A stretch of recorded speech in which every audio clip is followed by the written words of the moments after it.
अस्सलाम वालेकुम, good morning ऐं जुमा मुबारक टू ऑल ऑफ यू। पंहिंजी मॉर्निंग में तव्हां सभिनी खे वेलकम कयूं था। उमेद है तव्हां सभु ठीकु ठाक हूंदा, ख़ैरियत सां हूंदा। मां आहियां उनसा शाह ऐं आउं आहियां सजाद सुहाग। मुंहिंजी तरफ़ां अस्सलाम वालेकुम ऐं वेरी वेरी गुड मॉर्निंग। ख़ुशि जो आबाद जो जुमे जो बाबरकत ॾींहुं ऐं अॼोके ॾींहं ते घुरिजंदड़ सभु दुआऊं तव्हां ऐं असांजे लाइ। शल रब पाक बाज करे, मुंझारा ख़तमु करे ऐं जेके वक़्ती परेशानियूं आहिनि से ख़तमु करे इंसान खे अलाह साईं हमेशह पंहिंजे ज़ुबान में रखे। पर हुन सां गॾु इहा बि दुआ आहे अलाह साईं खां त अलाह साईं तो हक़ऊं बि रख ऐं नाहक़ऊं बि रख। शल बाज हुजे जिथे किथे, जॾहिं पेर हुजे तॾहिं ख़ैर हुजे। उमेद आहे तव्हां ठीकु ठाक हूंदो, ख़ैरियत सां हूंदो ऐं मज़े में हूंदो ऐं पंहिंजनि सां, प्यारनि सां, दोस्तनि सां, अहबाबनि सां, मिटनि सां, माइटनि सां, अज़ीज़नि सां, अकारबनि सां बिल्कुलु हैप्पी हूंदा। असां बिल्कुलु ठीकु आहियूं, शुक्र अल्हम्दुलिल्लाह रब्बिल आलमीन। तव्हां कीअं आहियो? मां बिल्कुलु ठीकु ठाक। ऐं तव्हांजो सुबुह सुबुह जो दुआऊं ॿुधी अञा माण्हू जेको आहे उहो मोटिवेट बि थिए थो, फ्रेश बि थी थो। दुआ चवंदा आहिनि दुआ उहा शइ आहे जेका तक़दीर खे बदिलाए छॾींदी आहे। हर मर्ज़ जी जेका आहे उहा दवा आहे। ऐं हर दर्द जी, तकलीफ़ जी, परेशानीअ जी, बीमारीअ जी सिर्फ़ु ऐं सिर्फ़ु दवा दुआ ई आहे। बिल्कुलु। तव्हां दुआ घुरंदा आहियो? बिल्कुलु, छो न घुरंदी आहियां। छा घुरंदा आहियो अलाह साईं? छा ॿाॾाईंदा आहियो अलाह साईं? सभिनी खां पहिरीं मतिलबु दुआऊं त हाणे प्राइवेट ॻाल्हियूं आहिनि, हाणे इहे ॻाल्हियूं माण्हू लाइव थोरी ॿुधाईंदो। मां तव्हांखे इन करे तव्हां खां पुछां थो त इन जे पुठियां बि का ॻाल्हि आहे जेको पुछण जी। अच्छा। असांजे हिकिड़े वास्ते वारनि जी माइटनि जी शादी थी। उहा शादी थी उन घराणे में जेका उनजी घरवारी सा ॿी ॿोली ॻाल्हाईंदी हुई। ठीकु आहे। माण्हू हूअं बि चवंदा आहिनि त दुआ पंहिंजी ॿोलीअ में घुरंदो आहे न त वधीक सुठो लॻंदो आहे। त उहा जेका असांजी भाभी थिए, भाॼाई थिए या उनखे छा बि जेको बि नालो ॾिजे, त उन ॾाढी सुठी सराइकी ॻाल्हाई, ॾाढो सुठी जल्दी सराइकी सिखी वई ऐं ख़ुशि थी हिक ॿिए सां ॻाल्हाइणु लॻा। त पंहिंजे घरवारे खे चवणु लॻी हाणे भला में चयो ख़ुशी में केॾी सुठी सराइकी ॻाल्हाईंदी पिया। त हुन चयोसि हिकिड़ी ॻाल्हि ॿुधा, दिलि न ॿुधा, कसम चा ॿुधा। आख़िर कहिड़ी? आख़िर में कोई इहा दुआ ॿुधा, तूं दुआ कहिड़ी ॿोली च घुरंदी आहीं? बिल्कुलु इहा ॻाल्हि जेका आहे न, तव्हां इहा ॻाल्हि कई आहे त मूंखे पंहिंजी ॻाल्हि बि यादि अची वई की शुरू में जॾहिं मुंहिंजी शादी थी त मुंहिंजो हस्बैंड जेको उहो उर्दू ॻाल्हाईंदो हो, मां ज़ाहिर सिंधी हुअसि, त उहो मूंखां चवंदो हो की तूं दुआ घुरी थी ऐं जेको तूं सोची थी उहो सिंधी में सोची थी या उर्दू में सोची थी। त इहो सेम जेका आहे उहो मूंसां बि थी चुको आहे। तॾहिं मां तव्हां खां पुछो कहिड़ी दुआ ऐं कहिड़ी ॿोलीअ में दुआ? भई सिंधी में दुआ, सिर्फ़ु दुआ त सिंधी में ई हूंदी आहे। मदर टंग आहे सिंधी, त सिंधी में ई दुआ घुरंदा आहियूं। बाक़ी दुआ कहिड़ी नसीम आहे, इंतज़ार में अदी तव्हां लंघी वञो, ख़ैर आहे, का ॻाल्हि कान्हे का। इहा त ख़ूबसूरती आहे। दुआ जेका आहे उहा ॿारनि लाइ हूंदी आहे, रोज़ी लाइ हूंदी आहे, कामयाबी लाइ हूंदी आहे ऐं माउ पीउ लाइ हूंदी आहे। इहा ई दुआ हूंदी आहे। सुबरल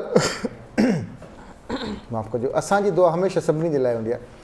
ऐं उहा बि दुआ घुरण सां गॾोगॾु शाह अब्दुल लतीफ़ भिटाई साईं जी ॾिसो केॾी ज़बरदस्त दुआ।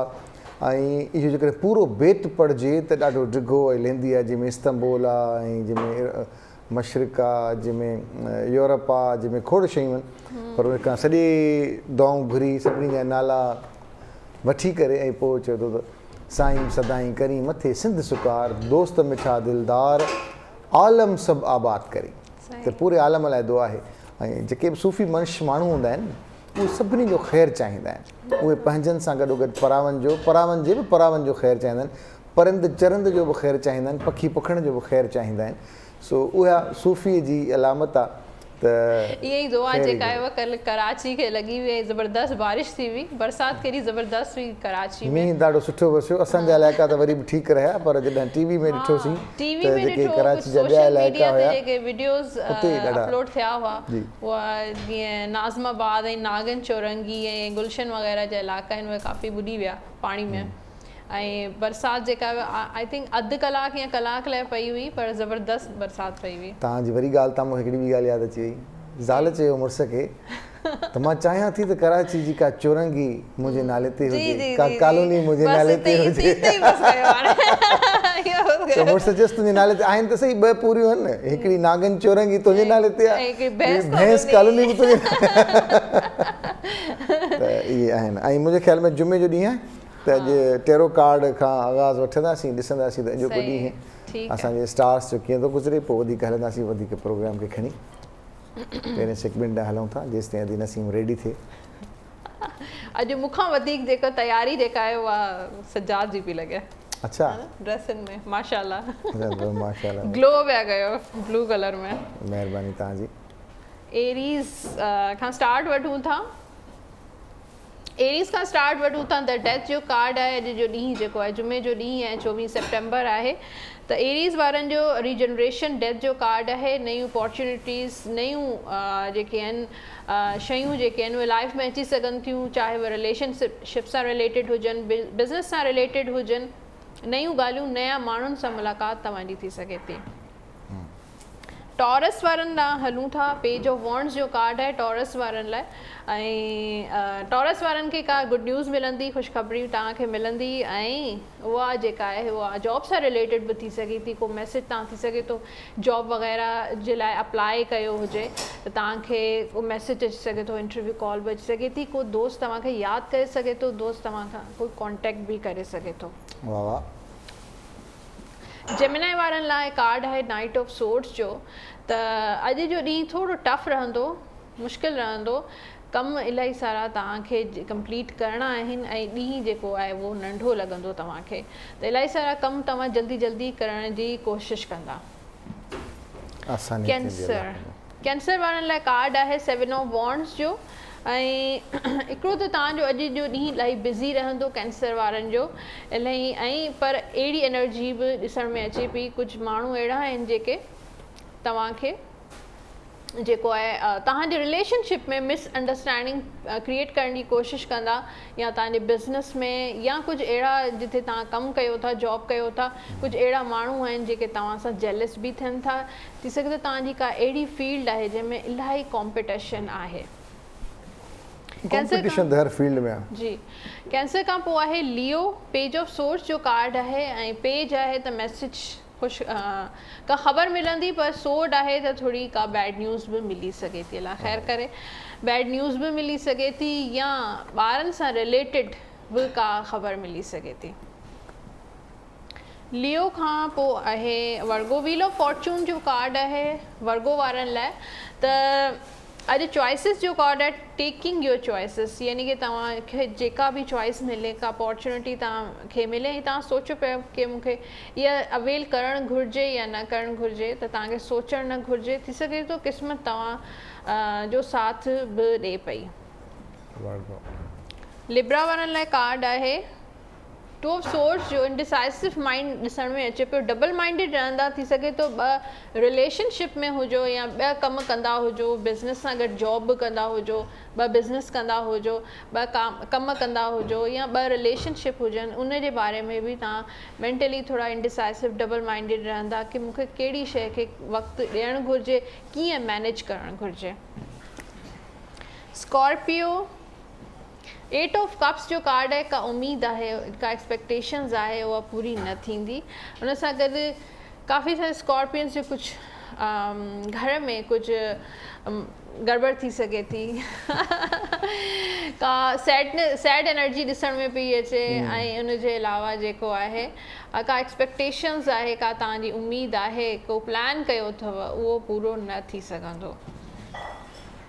अल्लाह ख़ैर करे। स्कॉर्पियो खां पोइ आहे सेजिटेरियस 6 ऑफ कप्स। ॾाढी सुठी ज़बरदस्त पॉज़िटिव एनर्जी अॼु जो ॾींहुं सेजिटेरियस वारनि लाइ। रोमांटिक ॾींहुं रहंदो, दोस्तनि सां मुलाक़ात थी सघे थी, को नयो दोस्त तव्हांजो ठही सघे थो, को नयो रिलेशनशिप, शादी जो बि ॻाल्हि ॿोल थी अॻियां वधी सघे थी। उन जे अलावा तव्हांजी एनर्जी इलाही इमोशनल रहंदी अॼु। ऐं तव्हांजो अॼु जो ॾींहुं जेको आहे उहो इलाही ज़बरदस्त रहंदो, स्पेशली फैमिली सां गॾु, दोस्तनि सां गॾु।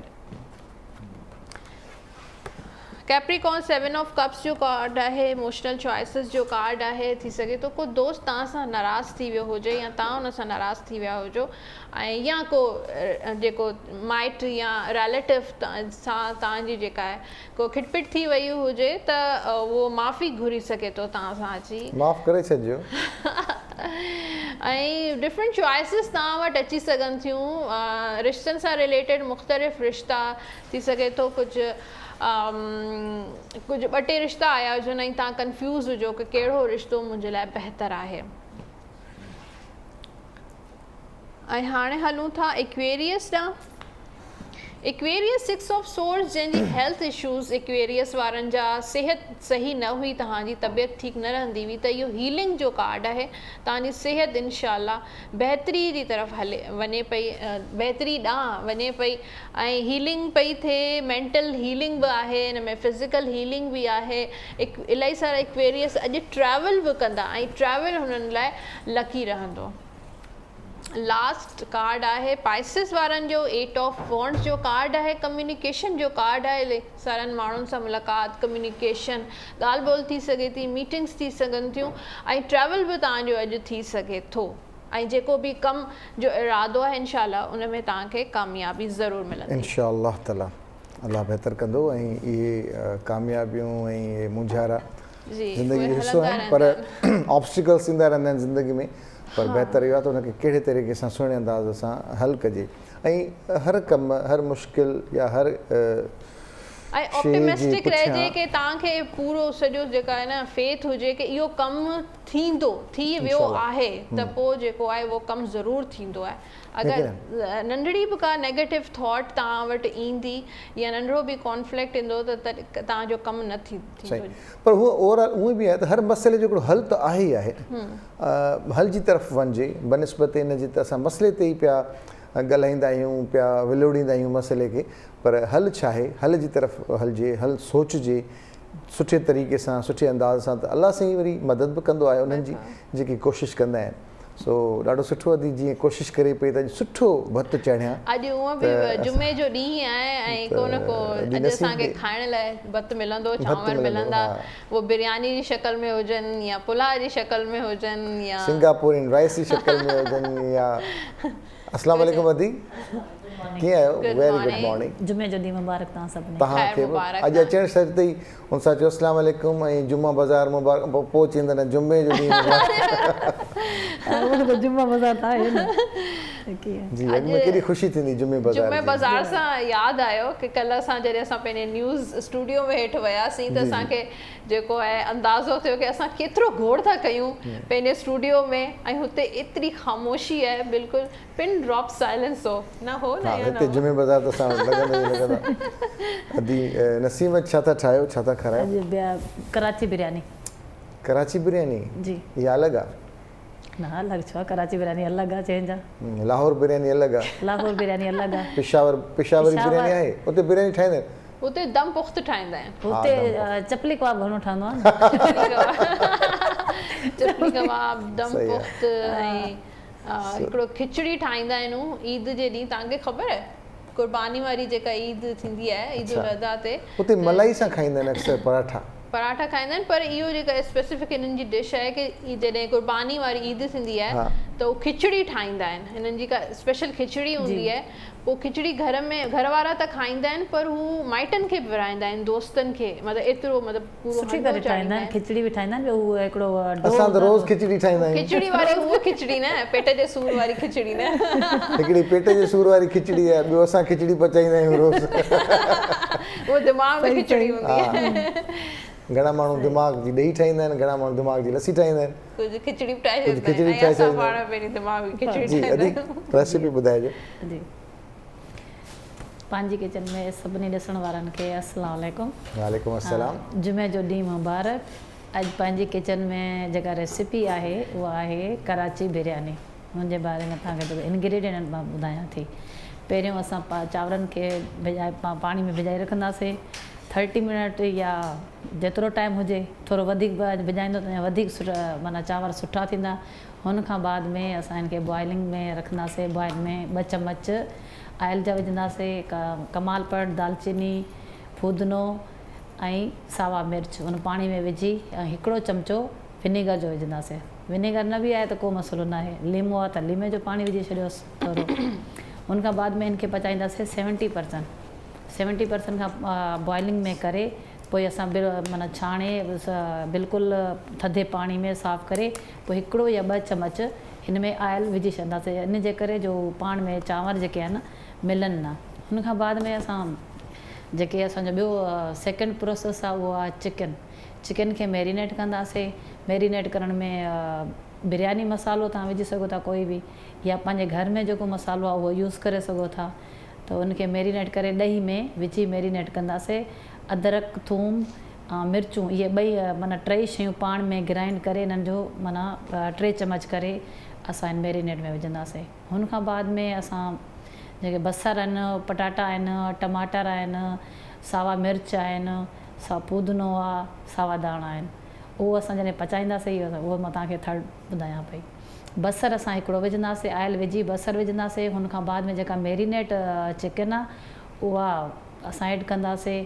आलू आहिनि उहे बि ऐड कंदासीं। पोइ टमाटा पोइ हिननि खे पोइ भुने सही तरीक़े सां थोरो पाणी विझंदासीं, छो जो हुन खां बाद में पोइ असां ॾही विझंदासीं। त 1 पा ॾही विझंदासीं 1 किलो चांवरनि में।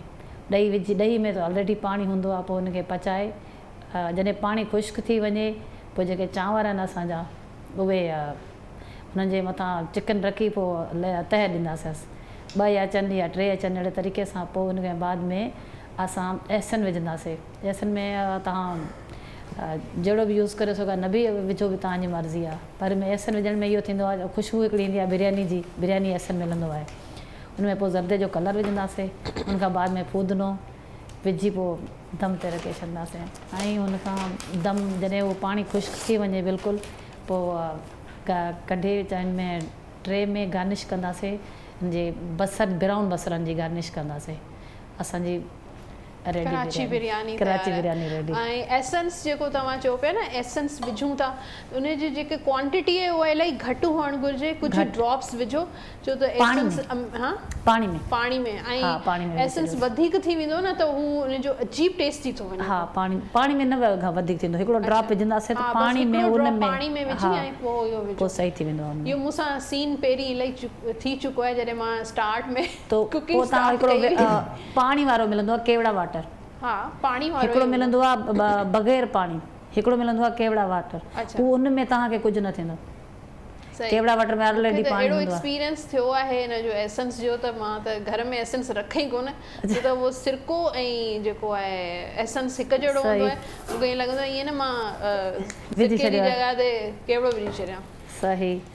अच्छा अदीनसीम, ॿियो ॿुधायो कि तव्हां कुझु तव्हां जेको आहे शो खां पहिरीं कुझु मूंसां शेयर पिया कयो, मूं चयो तव्हां लाइव ॿुधाइजो हाइजेनिक जे बारे में।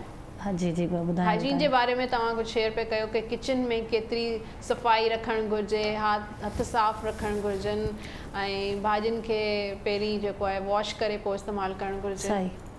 हाइजीन आहिनि असांजा 3 क़िस्म जा। हिकिड़ी आहे पर्सनल हाइजीन, किचन हाइजीन ऐं फूड हाइजीन। ठीकु आहे।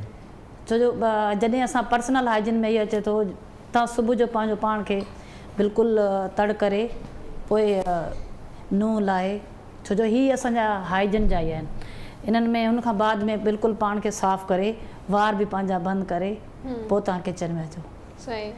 हाणे किचन जी हाइजीन में इहो आहे त जेके असां थां वॉश करियूं था ईअं रखे छॾंदा आहियूं। अच्छा। वॉश करे पोइ असां सोचींदा आहियूं हाणे वॉश थी विया, साफ़ थी विया, पर ईअं न रखणु। फाइल हुजे या कंहिं कपिड़े में वेड़े त पोइ हुन में तव्हां रखी सघो था। या ढके छॾियो थांवनि खे कंहिं शइ में विझी। ढके छॾियो, छो जो थां त वॉश करे छॾंदा आहियूं, पोइ असांखे इहा बसि इहो हूंदो आहे ट्रस्ट हूंदो आहे त असांजा थां बिल्कुलु साफ़ आहिनि, पर ईअं न हूंदो आहे। कुझु बि वञी सघे थो, मतिलबु नंढा वॾा कीड़ा आहिनि। हुन खां बाद में न किचन कॉकरोच वगैरह हूंदा आहिनि किचन में, कुआ हूंदा आहिनि कंहिंजे किचन में, कुझु बि थी सघे थो न, हाणे ख़बर त न आहे। मक्खियूं हूंदियूं आहिनि, तिॾूं हूंदियूं आहिनि, किरड़ियूं हूंदियूं आहिनि, कुआ हूंदा आहिनि, छा न हूंदा आहिनि, मूंखे इहो ॿुधायो। किचन खे तव्हां 1 या 2 ॾींहंनि में बिल्कुलु साफ़ु कंदा रहो, जो उन्हनि जी मिटी मथे धुओं निकिरे थो, इहा हूंदी रहंदी आहे। थांवनि जे लाइ बिल्कुलु साफ़ु सुथरे जॾहिं तव्हां सर्व करियो था उहो बि तव्हांखे साफ़ु हुजे। बाक़ी हाणे इहा थी वई फूड हाइजीन। फूड हाइजीन में इहो हूंदो आहे त जेके स्प्रे कंदा आहिनि त उन्हनि खे जेके हारी हूंदा आहिनि उन्हनि खे एतिरी नॉलेज न हूंदी आहे त भई स्प्रे करण में केतिरो टाइम हुजे। हुन में तक़रीबन स्प्रे जॾहिं थींदो आहे त हफ़्ते खां बाद में उहा शइ कटी वेंदी आहे, पर हीअ छा कंदा आहिनि 2 या 3 ॾींहंनि में ग़ैर उन्हनि खे सेल करिणो आहे, मंडी में मोकिले छॾींदा आहिनि। जॾहिं मंडी में ईंदो आहे त सेल थींदो आहे त हिते हा सब्जी हाइजीन जेके मतिलबु जीअं पोइ जॾहिं हीअ हिते ईंदा त पोइ छा कंदा आहिनि माण्हू 1 या 2 पाणियुनि में मिड़ेई करे धोई, पर हुन में जेको हिकिड़ो केमिकल हूंदो आहे पॉइज़न वारो हूंदो आहे। त जंहिंमें असांखे बीमारी लॻी सघे थी। त फूड हाइजीन में इहो हूंदो आहे त तव्हां हिनखे बिल्कुलु 3 या 4 पाणियुनि में एॾो साफ़ु करे पोइ तव्हां मतिलबु उनखे कटिंग बि करे सघो था ऐं पचाए बि सघो था। ऐं हूअं बि ईअं आहे त थोरो पाणी कंहिं देगड़ी में या कंहिं ढूंगे में रखी या कंहिं वॾे जेको बाउल जेके थियनि था उन में साफ़ पाणी में 2-3 कतरा सिरके जा ऐं थोरो लूणु इहो विझी करे भाॼी रखी छॾींदा त उहो केमिकल हूंदो आहे, इलाही केमिकल हूंदो। चिकन आहे जॻह ॾिसणु, चिकन असां वठूं था, चिकन खे माण्हू ईअं मिड़े उन में हिनखे बि विनेगर में साफ़ु थींदी आहे, चिकन बि विनेगर विझी बिल्कुलु साफ़ु करे।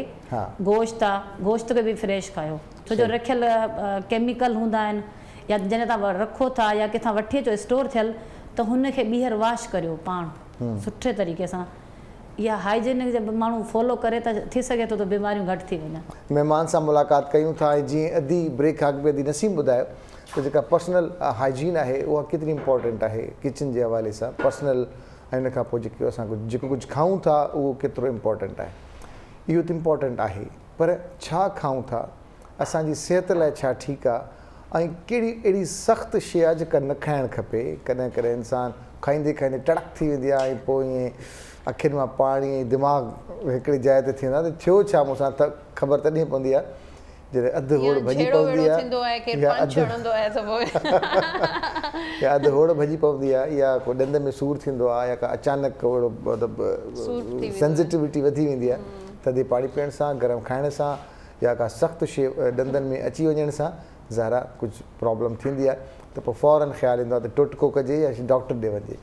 सो जेसीं ताईं टोटको कजे तेसीं ताईं डॉक्टर असां वटि मौजूदु आहे, ॾाढो सुठो डॉक्टर आहे, FCPS थियल अथनि, ॾंदनि जो माहिर डॉक्टर आहे, डॉक्टर कैलाश कुमार असां सां गॾु मौजूदु आहे। अस्सलाम वालेकुम, गुड मॉर्निंग। कीअं आहियो डॉक्टर कैलाश, तव्हां ठीकु आहियो? तव्हां ॿुधायो सर? ठीकु, असां त बिल्कुलु ठीकु आहियूं, तव्हां ठीकु आहियो? बिल्कुलु अलाह जा अहसान। ईअं अगरि थिए ॾंदनि में मतिलबु कुझु खाईंदे खाईंदे टड़क जो आवाज़ु अचे छा कजे? टड़क जो आवाज़ आहे त माना का न का ॾंद जो पीस त टुटो आहे, का न का शइ त उन में उहो इहो थींदो आहे त जॾहिं बि इहो आवाज़ु थींदो आहे न त अचानक सां सूरु थियणु शुरू थींदो आहे। ऑब्वियसली माण्हू जेको आहे खाइण पीअण खां वरी पोइ लवाईंदो आहे त बहितर आहे त फ़िलहालु त जेकॾहिं तव्हां वटि को डेंटिस्ट अवेलेबल न आहे त एनाल्जेसिक या अहिड़ी का पेन किलर वठिजे ऐं जेकॾहिं आहे डेंटिस्ट वेझो नियर बाए त बहितर उनखे विज़िट कजे ऐं उहो रिलीफ ज़रूरी आहे छो त खाइण पीअण ई माण्हू जीअंदो ई खाइण पीअण लाइ आहे। सही ॻाल्हि आहे, सही ॻाल्हि आहे। त उन हिसाब सां उन लाइ ज़रूरी आहे। अच्छा, खोड़ माण्हुनि जा या कॾहिं कॾहिं अहिड़ा ॾंद या होड़ूं जंहिंजूं कुंडूं अहिड़ियूं थी वेंदियूं आहिनि जेको ज़बान ते अक्सर मतिलबु छाला चइजनि, इंजरी कंदियूं आहिनि, ट्रॉमा कंदियूं ऐं मज़ो न ईंदो गीत ॼण में, मानी खाइण में, मिर्च लॻंदा या मसाला फील थींदा। असल में इहो जेको फैक्टर आहे न जेको तव्हां चओ पिया, इहो विथ एज थींदो आहे। जॾहिं यंग एज में माण्हू हूंदो आहे न त उनजा जेके बि ॾंद हूंदा आहिनि उहे थोरा राउंड हूंदा आहिनि, माना उन्हनि में अहिड़ियूं को शार्प एजिस न हूंदियूं आहिनि। शार्प एज जी ॻाल्हि पिया कयो था त ज़बान ते लॻे थी या धक थो लॻे या माना ट्रॉमा थो थिए, अल्सर थी थो वञे त हीअ विथ एज थींदो आहे। विथ एज अक्सर माण्हुनि में जेको ॾंद पीअण जी आदत हूंदी आहे, तक़रीबन जेके न ॾंद माना पाण में घिसण जी आदत थोरी घणी हूंदी आहे।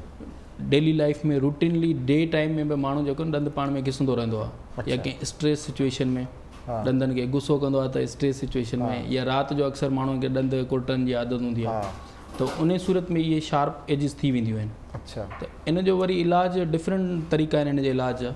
त या त पहिरीं मेन सबबु जेको आहे उहा जेका शार्प शइ आहे न जेका एज आहे उनखे रिमूव कजे। ऑब्वियसली उहा डेंटिस्ट ई करे थो सघे, उनखे माना स्मूद कजे तजी जेको ज़बान आहे या ॿियूं गिल आहिनि अंदरि जा चीक्स आहिनि उन्हनि खे उहा इंजरी न थिए। बाक़ी ॿिया हिननि जा पोइ डिफरेंट मेथड्स आहिनि, फिलिंग्स थींदियूं आहिनि, मथे क्राउन लॻंदा आहिनि, कवर लॻंदा आहिनि। ऐं थधो गरम जेको लॻंदो आहे सेंसिटिविटी थी वेंदी आहे। थधे गरम जा 2 टे कॉज़िस थी था सघनि। हिकिड़ो त गम्स जेको आहे न उन्हनि में प्रॉब्लम थिए। गम्स जो नॉर्मल जेको आहे ॾंदनि सां ईअं रिलेशन आहे जीअं बिल्कुलु वेझो आहे न, बिल्कुलु गॾु आहे, सही आहे। त ॾंदनि ऐं गम्स जे विच में जेकॾहिं पथर जमा थी वञनि, अक्सर उनखे प्लाक या कैलकुलस चइबो आहे, ठीकु आहे, उहे जमा थी वञनि त सेंसिटिविटी थी सघे। ॿियो ॾंद घिसण जे करे बि थधो गरम लॻी थो सघे। इन जे करे इन जो छा तव्हां ट्रीटमेंट कंदा आहियो? पहिरीं त जेको आहे सेंसिटिविटी वग़ैरह जो न, जेकॾहिं उनजो कॉज़ पहिरीं रिमूव कंदा आहियूं। जेकॾहिं तव्हां जीअं पाण वठूं त हीअ जेके पत्थर ॼमी विया आहिनि या मुंहं में बैड स्मेल ईंदी आहे त उन लाइ स्केलिंग वग़ैरह इहा एडवाइस आहे, स्केलिंग ऐं क्लीनिंग वग़ैरह एडवाइस आहे। बाक़ी ॾंद घिसण वारो जेको आहे मरलो उहो वरी उनजो कॉज़ रिमूव कबो आहे पहिरीं त माना उन में शार्प एजिस वग़ैरह रिमूव करे पोइ मथां कैपिंग कवर वग़ैरह क्राउन्स वग़ैरह ॾियणु, इहो असां वटि रूटीन मेथड आहे जेको जनरल। अच्छा डॉक्टर कैलाश, टूथब्रश जो, ॾंदण जो या का बि अहिड़ी इस्तेमालु थींदड़ शइ जेका ॾंद साफ़ु करे थी, ज़ाहिर ॿई शयूं थियनि, ॾंदण या टूथब्रश या मुसाक वाट एवर, जी त उहो बि डैमेज करे सघे थो जेकॾहिं हार्ड आहे ऐं ज़रूरत सॉफ्ट जी आहे, पर हार्ड कंहिंजे लाइ यूज़ थींदो आहे, जंहिंमें टाटरी घणी हुजे? न सर, हार्ड एक्चुअली रिकमेंडेड न आहे। ठाहिनि छो थियूं कंपनीज़? मूंखे इहे त सर मार्केट ब्रांड त जेके आहिनि उहे त ऑब्वियसली पंहिंजी शइ ठाहींदियूं। हाणे तो जेकॾहिं पाण इहा ॻाल्हि कयूं त बस सिगरेट छो थियूं ठाहिनि, obviously it's injurious to health, पर द पीपल आर यूज़, माण्हू यूज़ कनि था, ठीकु आहे न। त इहे ब्रांड्स आहिनि डिफरेंट। हाणे आइडियली जेका टूथपेस्ट आहे न उहा यूज़ कजे जेका थोरी एंटी बैक्टीरियल हुजे, जरासीम खे किल करे, ॿियो जंहिंमें फ्लोराइड हुजे, ठीकु आहे। पर मार्केट्स में एतिरियूं टूथपेस्ट अवेलेबल आहिनि जेके मेडिकेटेड टूथपेस्ट आहिनि जंहिंमें एब्रेसिव शइ हूंदी आहे, माना जंहिंमें जीअं लाइक स्क्रब यूज़ थींदो आहे न, उनमें के पार्टिकल्स हूंदा आहिनि एब्रेसिव हूंदा आहिनि जेके रफ करे छॾींदा आहिनि सरफेस खे, ईअं काफ़ी अहिड़ियूं टूथपेस्ट आहिनि जेके महारूं जेके आहिनि से डिस्टर्ब गम्स जेके थियनि था, महारुनि खे नुक़सानु पहुचाइनि था, जी अहिड़े क़िस्म जी शयूं। ऐं हार्ड ब्रश बि रिकमेंडेड न आहे, यूजुअली सॉफ्ट माण्हू यूज़ करे। एक्स्ट्रा सॉफ्ट अची विया, हा extra soft, but soft is recommended. ऐं उन जूं अलॻि टेक्निक्स बि आहिनि, ब्रश करण जूं टेक्निक्स बि आहिनि, के अक्सर माण्हू हीअं कंदा आहिनि हॉरिजॉन्टल वे में, अक्सर के हीअं अॻियां ॾंदनि में हीअं कंदा आहिनि, पर ideally it's like circular movements में कबी आहे। अच्छा, ब्रशिंग आइडियली ईअं कबी आहे, इहो आइडियल मेथड आहे। माना तव्हांजे ब्रश जा ब्रिस्टल्स हाफ तव्हांजे गम्स ते हुजनि, हाफ तव्हांजे ॾंद ते हुजनि, सही। अच्छा, इहो आइडियल वे आहे। ऐं ॾंद जो हर सरफेस जेको मुंहं में ज़ाहिर आहे, हिकिड़ियूं रूट्स हूंदियूं आहिनि जेके अंदरि आहिनि हॾी में, ॾंद जो हर सरफेस जेको बि सरफेस आहे उहो एवरी सरफेस माना शुड बी क्लीन, उहो क्लीन थियणु खपे। पोइ ज़बान वारे पासे बि ऐं इहो पंहिंजे तालू वारे पासे बि, इहे सभई माना सरफेसिस सर्कुलर मूवमेंट्स में यूज़ कजनि पूरे वात खे। ऐं तव्हां अक्सर ॾिठो हूंदो पंहिंजी बि रूटीन लाइफ में, बीइंग अ डॉक्टर मुंहिंजी बि कॾहिं वञे पाण तकड़ में जल्दी जल्दी ब्रश करे 20 सेकंड में, हा बिल्कुलु, इहो पुलिस ऐं कुता इहे सभु पुठियां हूंदा आहिनि त इहो जल्दी वारो न हुजे मेथड, उनमें टाइमर हिकिड़ो सेट कजे। मां पाण यूजुअली छा पंहिंजे पेशेंट्स खे रिकमेंड कंदो आहियां त सुबुह माण्हू खे उथणु ॾाढो बेज़ारी लॻंदो आहे न अक्सर, त तव्हां म्यूज़िक ऑन कयो, हिकिड़ो गानो हलाए छॾियो ऐं ब्रश स्टार्ट कयो, जॾहिं गानो ख़तमु थिए तव्हांजो ब्रश ख़तमु थिए, त तव्हां माना ब्रशिंग खे इंजॉय कयो, त उहो तव्हांखे असल में उनजो पर्पज़ इहो आहे। पोइ त डांस वधीक कंदो माण्हू, ब्रश किथे कंदो, बिल्कुलु सही कंदो न, हिते पियो जे पोइ डाइवर्ट थी वेंदो माइंड म्यूज़िक ॾांहुं या ॿिए हंधि, ऐं तव्हां ॿिया कंदा डांस करे, या तव्हांखे ख़बर बाथरूम सिंगर मशहूरु हूंदा आहिनि, त उहो माना हिकिड़ो असल में उनजो ऑब्जेक्टिव इहो आहे त हू ब्रश खे प्रॉपर टाइम ॾिए, डांस या गाने लाइ न। मां उन्हनि खे ईअं रिकमेंड कंदो आहियां त कंहिं पेशेंट्स लाइक कंदा आहिनि जेके, ऐं म्यूज़िक त ऑब्वियसली अॼो के ॾींहं में केरु नथो लाइक करे, सबको लाइक थो करे। अच्छा, ॿारनि खे कहिड़ी एज में टूथब्रश करणु घुरिजे स्टार्ट? बुकिश अप्रोच जेकॾहिं पाण फॉलो कयूं न त बुक्स या लिटरेचर में जेका शइ लिखियलु आहे त जेकॾहिं फस्ट टूथ जेको ॿार जो इरप्ट थो थिए न 6 मंथ्स में, उन ॾींहं खां ई तव्हांखे ॿार खे ब्रश कराइणो। अच्छा, हा, उनजे लाइ अलॻि मेथड्स आहिनि। उनमें लिटरेचर में इहो आहे त तव्हां गॉज़ जेको गॉज़ पैक ईंदा आहिनि न, गॉज़ जेके बैंडेज टाइप ईंदा आहिनि, इहे गॉज़ स्टरलाइज़ गॉज़ ईंदा आहिनि, उन सां तव्हां उहो फिंगर ते रैप करे ॿारनि जे उन टूथ खे क्लीन कयो एटलीस्ट वंस अ डे। अच्छा, ठीकु आहे, छो त तव्हांखे ख़बर आहे ॿार टॉफ़ीज़, कैंडीज़, चॉकलेट्स, पेरेंट्स जेके हूंदा आहिनि उन्हनि जो प्यार ई इन शइ सां हूंदो आहे त ॿार खे का शइ ॾे, उनखे परचाए, ठीकु आहे, पर उहो परचाइण जो प्यार त थींदो आहे, पर उहो ॾंद खे अफेक्ट कंदो आहे। त भले खाए ॿार, ईअं न आहे त मना न आहे, खाए भले, पर साइमल्टेनियसली उनजी क्लींजिंग ज़रूरी आहे। अच्छा, ऐं जेके ॿार जेके इलाही चॉकलेट्स ऐं कैंडीज़ खाइनि था, पोइ उन्हनि जे ॾंद में कैविटीज़ वग़ैरह बि लॻी थियूं वञनि, पोइ उन्हनि लाइ छा को ट्रीटमेंट आहे? बिल्कुलु आहे, ॿारनि जूं फीलिंग्स थींदियूं आहिनि, ॿारनि जूं रूट केनाल्स थींदियूं आहिनि। अच्छा, हा, मुंहिंजी जेका ट्रेनिंग थियल आहे FCPS जी, उहो असांजी ट्रेनिंग इन बेस ते थियल आहे। असीं माना इनखे पीडियाट्रिक डेंटिस्ट्री चइबो आहे, इन में बि माना असांजो आहे रोल न, त ॿारनि जूं फीलिंग्स कंदा आहियूं, ॿारनि जूं रूट केनाल्स उहो कंदा आहियूं, ॿारनि जा क्राउन्स बि ईंदा आहिनि, रेडीमेड क्राउन्स ईंदा आहिनि, उहे स्टील जा ठहियल हूंदा आहिनि, उहे ॿारनि ते लॻाइबा आहिनि, ॾंदनि ते। यानी कि उहो त पोइ वरी लास्ट थी वियो न, बिल्कुलु ई अगरि डैमेज थी विया हा आहिनि बिल्कुलु तॾहिं न कंहिं ॿारनि में इनिशियली कैविटीज़ डेवलप थी वेंदियूं त उन्हनि में फिलिंग्स ऐं क्राउन्स लॻंदा आहिनि, त हिकिड़ो एडवांस ऐं इनोवेटिव मेथड आहे। बाक़ी ब्रशिंग जी ॻाल्हि कयूं त ॿारनि जी 7 सालनि ताईं सुपरवाइज़्ड ब्रशिंग थियणु खपे, माना पेरेंट्स जो हुजणु ज़रूरी आहे 7 सालनि ताईं, जेसि ताईं ॿार में उहे मैन्युअल डेक्सटेरिटी अचे, उहे स्किल्स अचनि ब्रश करण जा। तव्हां ॿार सां गॾु बीहणो आहे ऐं उनखे उनजे बाक़ाइदा ॾंदनि खे साफ़ु करे उनखे सेखारिणो आहे। माना कुझु ॿारनि खे न टूथपेस्ट जो फ्लेवर कोन वणंदो आहे, पोइ उन्हनि खे भला सिर्फ़ु विदाउट टूथपेस्ट सिर्फ़ु ब्रश करे कयूं या पेस्ट लॻाइणु ज़रूरी आहे? न, पेस्ट लॻाइणु ज़रूरी आहे। डिफरेंट पेस्ट अवेलेबल आहिनि ऐं डिफरेंट फ्लेवर सां अवेलेबल आहिनि, पर ॿारनि जे जेको टूथपेस्ट आहे न उहो पूरो जेको अक्सर तव्हां एड्स में ॾिठो हूंदो त ब्रश जो पूरो सरफेस पेस्ट सां भरे छॾींदा आहिनि, थोरो हिकिड़ो नंढो माना दाणे जेतिरो न स्पॉट वांगुरु स्मेयर उहो यूज़ कबो। अच्छा डॉक्टर, ही त ॿारनि जा अॼुकल्ह जेके ब्रशिस अचनि था जंहिंमें मतिलबु बटन दॿाए पावर ब्रशिस, हा दे आर, इहे केतिरा सुठा आहिनि? इहे उनखां मैनुअल खां वधीक सुठा आहिनि। अच्छा, हा बिल्कुलु। इन में टाइमिंग सेट थियल आहे, रुगो बसि पाणी हा, इन में तव्हांखे माना महिनत करिणो आहे, इन्हनि जो हेड्स नंढा आहिनि, इन जो तव्हां ॾिठो आहे न, हाणे तव्हां ॻाल्हि सुठी कई, ॾाढो सुठो सुवालु पुछियो। जेको मूं तव्हांखे न इहो सवाल सां ई जवाबु निकिरंदा आहिनि। मूं तव्हांखे आइडियली पहिरीं छा ॿुधायो त सर्कुलर मूवमेंट्स इज़ आइडियल।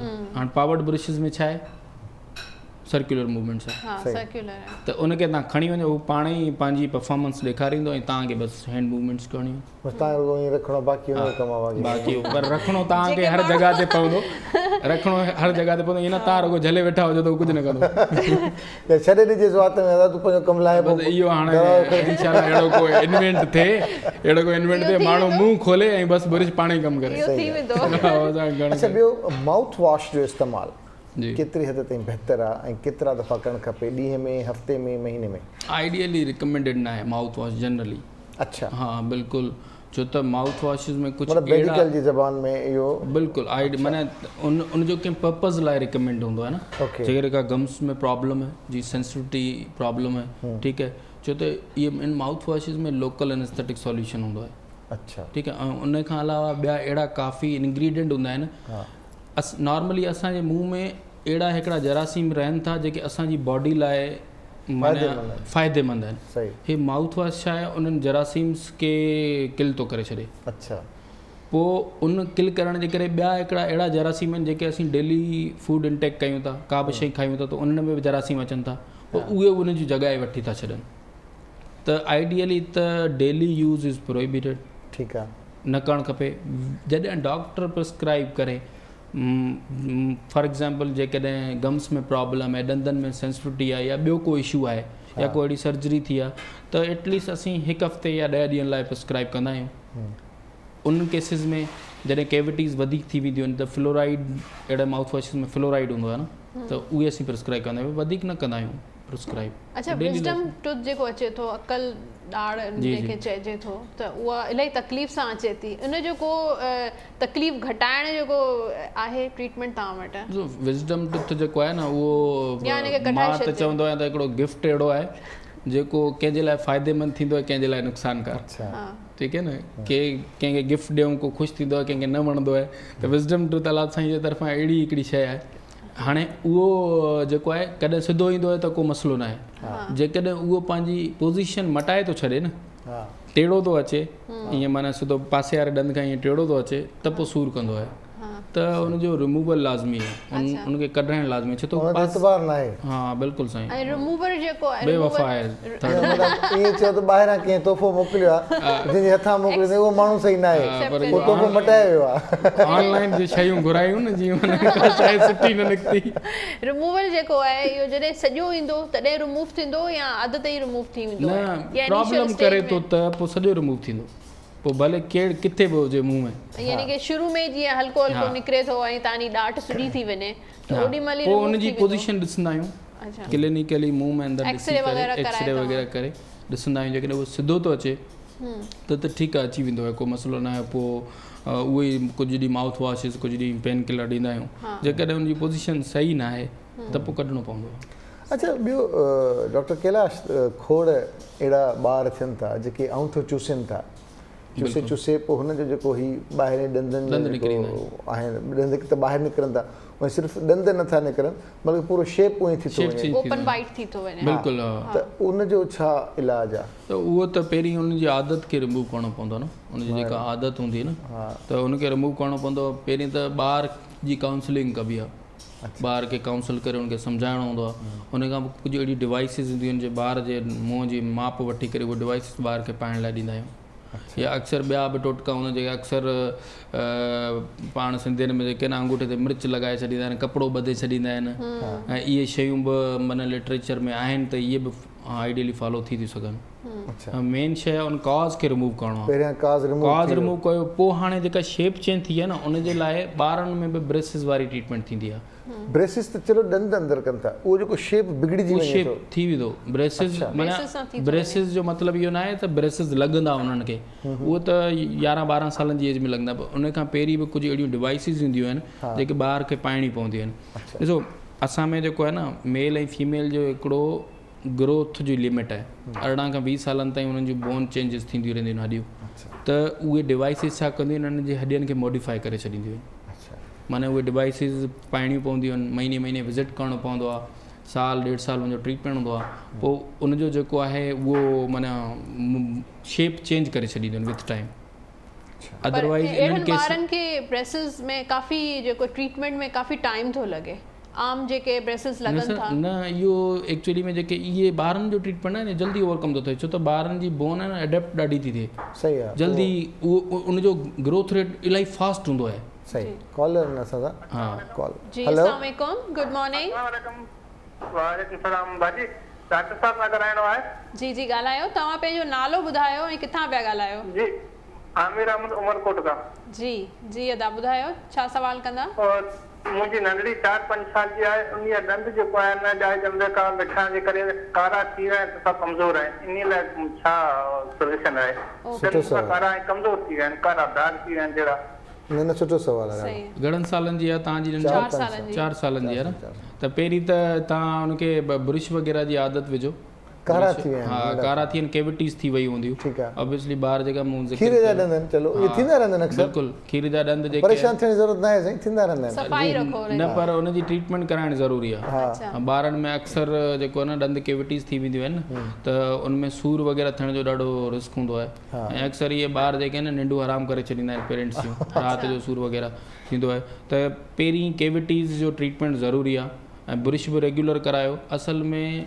ॿारनि जा ॾंद भले शेड थी था वञनि न खीर जा ॾंदनि किरी था वञनि पर इहे जेके मां शइ सम्झां थो न त इहे परमानेंट ॾंदनि खां वधीक इम्पॉर्टेंट आहिनि छो त इहे ॿार जो ॾंद जॾहिं जेको किरंदो आहे न उनजे हेठियां पको ॾंदु ईंदो आहे ठीकु आहे उहो ॿार जो ॾंद जेको आहे उहो पके ॾंद खे गाइड कंदो आहे उनजी राइट पोज़ीशन ते जेकॾहिं उहो ॿार जो ॾंदु ख़राबु थी वञे एज टाइम खां अॻु में किरी पवे ॿुधाईंदो ख़ैर आहे सेठ ईअं ई आहे तूं बि ईअं कजांइ हा न त उहो पको ॾंदु ईंदो न उहो पंहिंजी जॻह ते सही न ईंदो या त डिले ईंदो लेट ईंदो या वरी पंहिंजी जॻह ते सही न ईंदो त तव्हां जेको आहे उहो कैविटीज़ खे ट्रीटमेंट करायो ऐं जेको आहे ब्रश वग़ैरह ॿार खे रेगुलर करायो ऐं जेकॾहिं टॉफ़ीज़ ऐं चॉकलेट जेको आहे न उहो ॿार खाए थो त उनजी क्लींजिंग ज़रूरी आहे भले ॿार त ॿारनि खे माण्हू नथो रोके सघे न खाइण पीअण खां ब्रश रेगुलरली न ट्वाइस अ डे ॾींहं में 2 दफ़ा तव्हांखे कराइणु ज़रूरी आहे मां पाण बेसिकली उमरकोट डिस्ट्रिक्ट खां ई बिलोंग थो कयां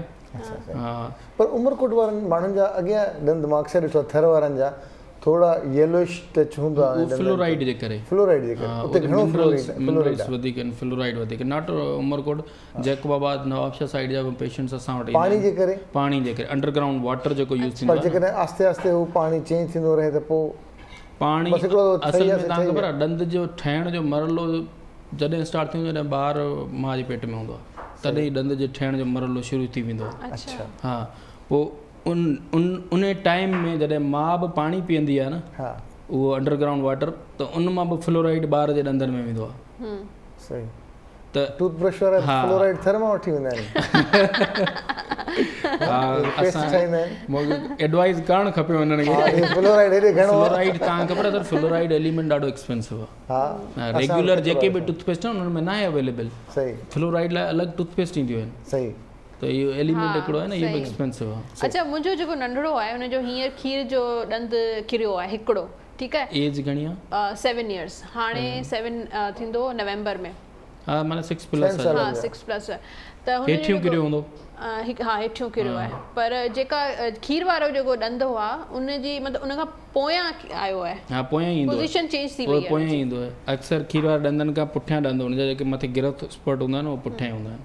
अच्छा हा सही, त इन में को मसइलो न न, आहे, न, जेके हू ॿिया पंहिंजी जॻह ईंदा ते उहो अची इन ई वेंदो। लेवल हा, जा पंहिंजी ईंदा, जॻह ते मुंहिंजो अची टेढ़ो वेंदो। पिया थियनि हेठि न मथे। न उहो अक्सर में ही जेको हेठियों जेको ॾंदनि जो हिसो आहे न, ही 9 years ताईं एज ग्रोथ थींदी आहे हिनजी। चलो असां वरी पंहिंजे मोटी अचूं टॉपिक ॾे, छाकाणि त ॾंद उहा अलाह साईं जी महिरबानी आहे, उहा नेमत आहे इंसान वटि। जेकॾहिं सुठा ॾंद आहिनि त माण्हू सुठो खाई पी सघे थो, आराम सां सुम्ही सघे थो। जेकॾहिं ॾंद जी सूर जी शिकायत आहे पोइ केरु उन्हनि खां पुछे, जॾहिं ॾंद ॾिसो अचानक सभिनी जा सुठा हूंदा आहिनि, पर सेहतमंद ॾंद हुअणु ज़रूरी आहे।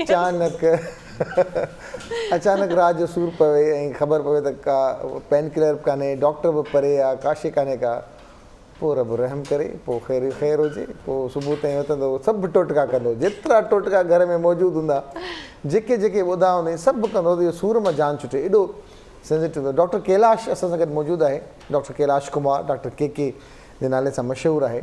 अच्छा डॉक्टर कैलाश, अचूं था पाण रूट केनाल ते। अक्सर माण्हुनि खे सूरु थींदो आहे त पोइ डॉक्टर जी पहिरीं सलाह हूंदी आहे साईं ॾंदु बचाइणो आहे, ॾंद चओ बचाइण जे लाइ साईं छा करिणो आहे, साईं हिन जी रूट केनाल करायो। त हीअ रूट केनाल छा थींदी आहे, केतिरी ज़रूरी आहे, केतिरी एज में कराइणु खपे, न कराइणु खपे, छा आहे इहो, इन बारे में थोरो असांखे डिटेल ॿुधायो। साईं ॾिसो न, ॾंद में जेकॾहिं सूरु आहे पे उनजा 2-टे जेके आहे न, पहिरीं ॿ ई उनजा सॉल्यूशन हूंदा आहिनि। हिकिड़ो त रूट केनाल करे जीअं तव्हां चयो त उनखे बचाइजे, ॿियो कढणु। त ऑब्वियसली ॾंद हर कंहिंजे लाइ क़ीमती हूंदा आहिनि। जॾहिं में असीं पेशेंट खे पहिरीं इहो ऑप्शन ॾींदा आहियूं न तव्हांजो ॾंदु निकिरंदो त शॉक थी वेंदो, हाणे भरिसां ॾंदु निकिरंदो त माना बिल्कुलु हर को चाहींदो आहे त बचाइणु ज़रूरी आहे न। पोइ तव्हां कहावत ॿुधी, बचाइण वारो मारण वारे खां वधीक वॾो आहे, ठीकु आहे। त टुथ सेवर जेके आहे न उहे असीं टुथ सेवर आहियूं, सही आहे। त रूट केनाल बिल्कुलु ज़रूरी आहे। ऐं रूट केनाल में छा हूंदो आहे त ॾंद में नंढियूं नंढियूं नसूं हूंदियूं आहिनि न, नसूं हूंदियूं आहिनि, उहे पेनफुल थी वेंदियूं आहिनि। ॾंद हिकिड़ो लाइक इन रूम वांगुरु आहे, क्लोज़्ड हिकिड़ी शइ आहे, त उन में प्रेशर वधी वेंदो आहे रत जो ऐं इन्फेक्शन थी वेंदो आहे त सूरु थींदो आहे। पोइ उहे असीं छा कंदा आहियूं, ॾंद में मथां जेका केविटी लॻंदी आहे उनखे क्लीन करे ऐं उन नसनि खे साफ़ु कंदा आहियूं, उन इन्फेक्शन खे साफ़ु कंदा आहियूं। उन में हिकिड़ी प्लास्टिक टाइप मटीरियल ईंदी आहे जंहिंखे असीं मसनूई नसूं बि चई था सघूं, आर्टिफिशियल नसूं, उहे फिल करे छॾींदा आहियूं। अच्छा ॾंदु सेंसिटिव त न रहंदो आहे, पर फंक्शनल रहंदो आहे, खाइण पीअण जे क़ाबिल रहंदो आहे। त हाणे मेन शइ आहे ॾंद में एतिरी हसासियत न आहे, ठीकु आहे। नॉर्मली तव्हां थधो पाणी पियो तव्हांखे अहसासु न लॻंदो, त मेन जेका ॾंदनि जो कमु ई आहे उहो खाइण ऐं ॾेखारणु, या त अॻे भले दांत जी चवंदा आहिनि अॻियां ॾंद ॾेखारण लाइ हूंदा आहिनि, पुठियां ॾंद हा ॾेखारण लाइ। त ई ॾंदनि जो कमु ई इहो आहे न, त उनखे पुठियनि ॾंदनि खे अक्सर जेके रूट केनाल जी ज़रूरत पवंदी आहे पुठियनि ॾंदनि में पवंदी आहे, छो त कैविटीज़ पुठियनि ॾंदनि में वधीक थींदियूं आहिनि, क्लीनिंग पुठियनि ॾंदनि में सही न थींदी आहे। अक्सर माण्हू अॻियां अॻियां ब्रश करे माण्हू भॼण ई कंदो, त पुठियनि ॾंदनि में रूट केनाल जी ॾाढी ज़रूरत पवंदी आहे। अॼुकल्ह त ॾाढो डिजिटल मेथड्स अची विया आहिनि रूट केनाल जा, त तव्हां 1 विज़िट हिकिड़े ई विज़िट में रूट केनाल कराए था सघो। अच्छा हा बिल्कुलु। ऐं उन में जेकॾहिं कंहिं ॾंद में इन्फेक्शन न आहे, स्वेलिंग न आहे, त उन में 1 विज़िट रूट केनाल पॉसिबल आहे। रूट केनाल ज़रूरी आहे ॾंद खे बचाइणु, उनजे मथां पोइ वरी फिलिंग बि थींदी आहे, क्राउन बि लॻंदा आहिनि। अच्छा हिकिड़ा माण्हू उहे आहिनि जेके रूट केनाल त कराइनि था, पर 3-4 महीननि खां पोइ वरी प्रॉब्लम थिए थी, का न का सेंसिटिव रहिजी थी वञे अंदरि में। हा बिल्कुलु। हाणे उहा फिलिंग बि थी वई, टाइट बि थी वियो, उनजे मथां केप बि चढ़ी आहे, खाइण पीअण हर शइ ओके आहे, पर ख़बर पए त 4-6 महीननि खां पोइ अगेन उन में सेंसिटिव थी आहे, माना का न का रग उन में एक्टिव रही। हा बिल्कुलु। ठीकु आहे, त उनजो हल छा आहे? सर ॾिसो न, उहो त पहिरीं रूल आउट करिणो पवंदो कॉज़ उनजो, छो त ॾंद मथां त हिकिड़ो ॾंद ज़ाहिर थींदो, पर उनजूं पाड़ूं 2-4 हूंदियूं आहिनि, त उहे सभु पाड़ूं, उहे रूट्स साफ़ु थियणु खपनि रूट केनाल में, ठीकु आहे, ठीकु आहे। फ्रॉम टॉप टू बॉटम जेको आहे उहे रूट्स क्लीन थियणु खपनि। ऐं हर ॾंद जी जेका अंदरि जेका हिकिड़ी मेकअप आहे न, नेचुरल एनाटमी आहे न, उहा डिफरेंट आहे।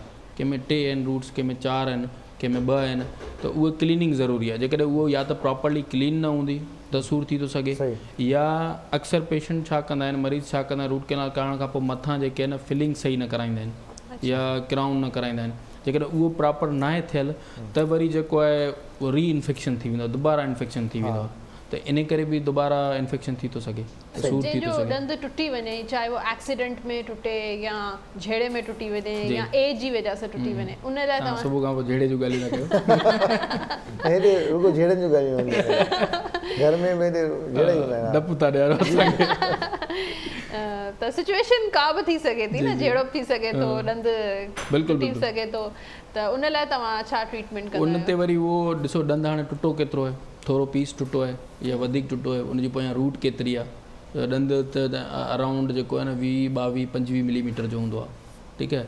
के ॾंद 35 मिलीमीटर जा पवंदा, साइज़िस हूंदा आहिनि ॾंदनि जा। हा, दंदरो बि सड़ी था अक्सर माण्हुनि खे। हा, त उहो जेको आहे न डिपेंड थो करे उनजी पोयां ॾंद जो बचियल हिसो केतिरो आहे। अच्छा, पोइ उनखे असीं रूट केनाल जे ज़रिए बि सेव करे था सघूं, फिलिंग जे ज़रिए बि सेव थी थो सघे, या वरी ॾंद कढी करे इम्प्लांट ऐं ब्रिजिस ऐं यानी अधु अगरि ॾंद टुटी थो वञे त उनखे तव्हां जोड़े छॾींदा? बिल्कुलु जोड़े सघूं था। उहो ई पीस जेकॾहिं मरीज़ असां वटि खणी ईंदो त असीं ॾिसंदासीं उहो जोड़ण जे क़ाबिल त जोड़े था सघूं। अच्छा, एॾा माना हाईली सुठा मटीरियल आहिनि इफेक्टिव जेके उन ॾंद खे उन पीस खे बि जोड़े था सघूं। अच्छा, ज़बरदस्त। बिल्कुलु जीअं उनमें हिकिड़ो साइकोलॉजिकल पेशेंट खे बेनिफिट इहो आहे त उनखे इहो लॻंदो त उनजो पंहिंजो ॾंदु लॻो आहे। सही।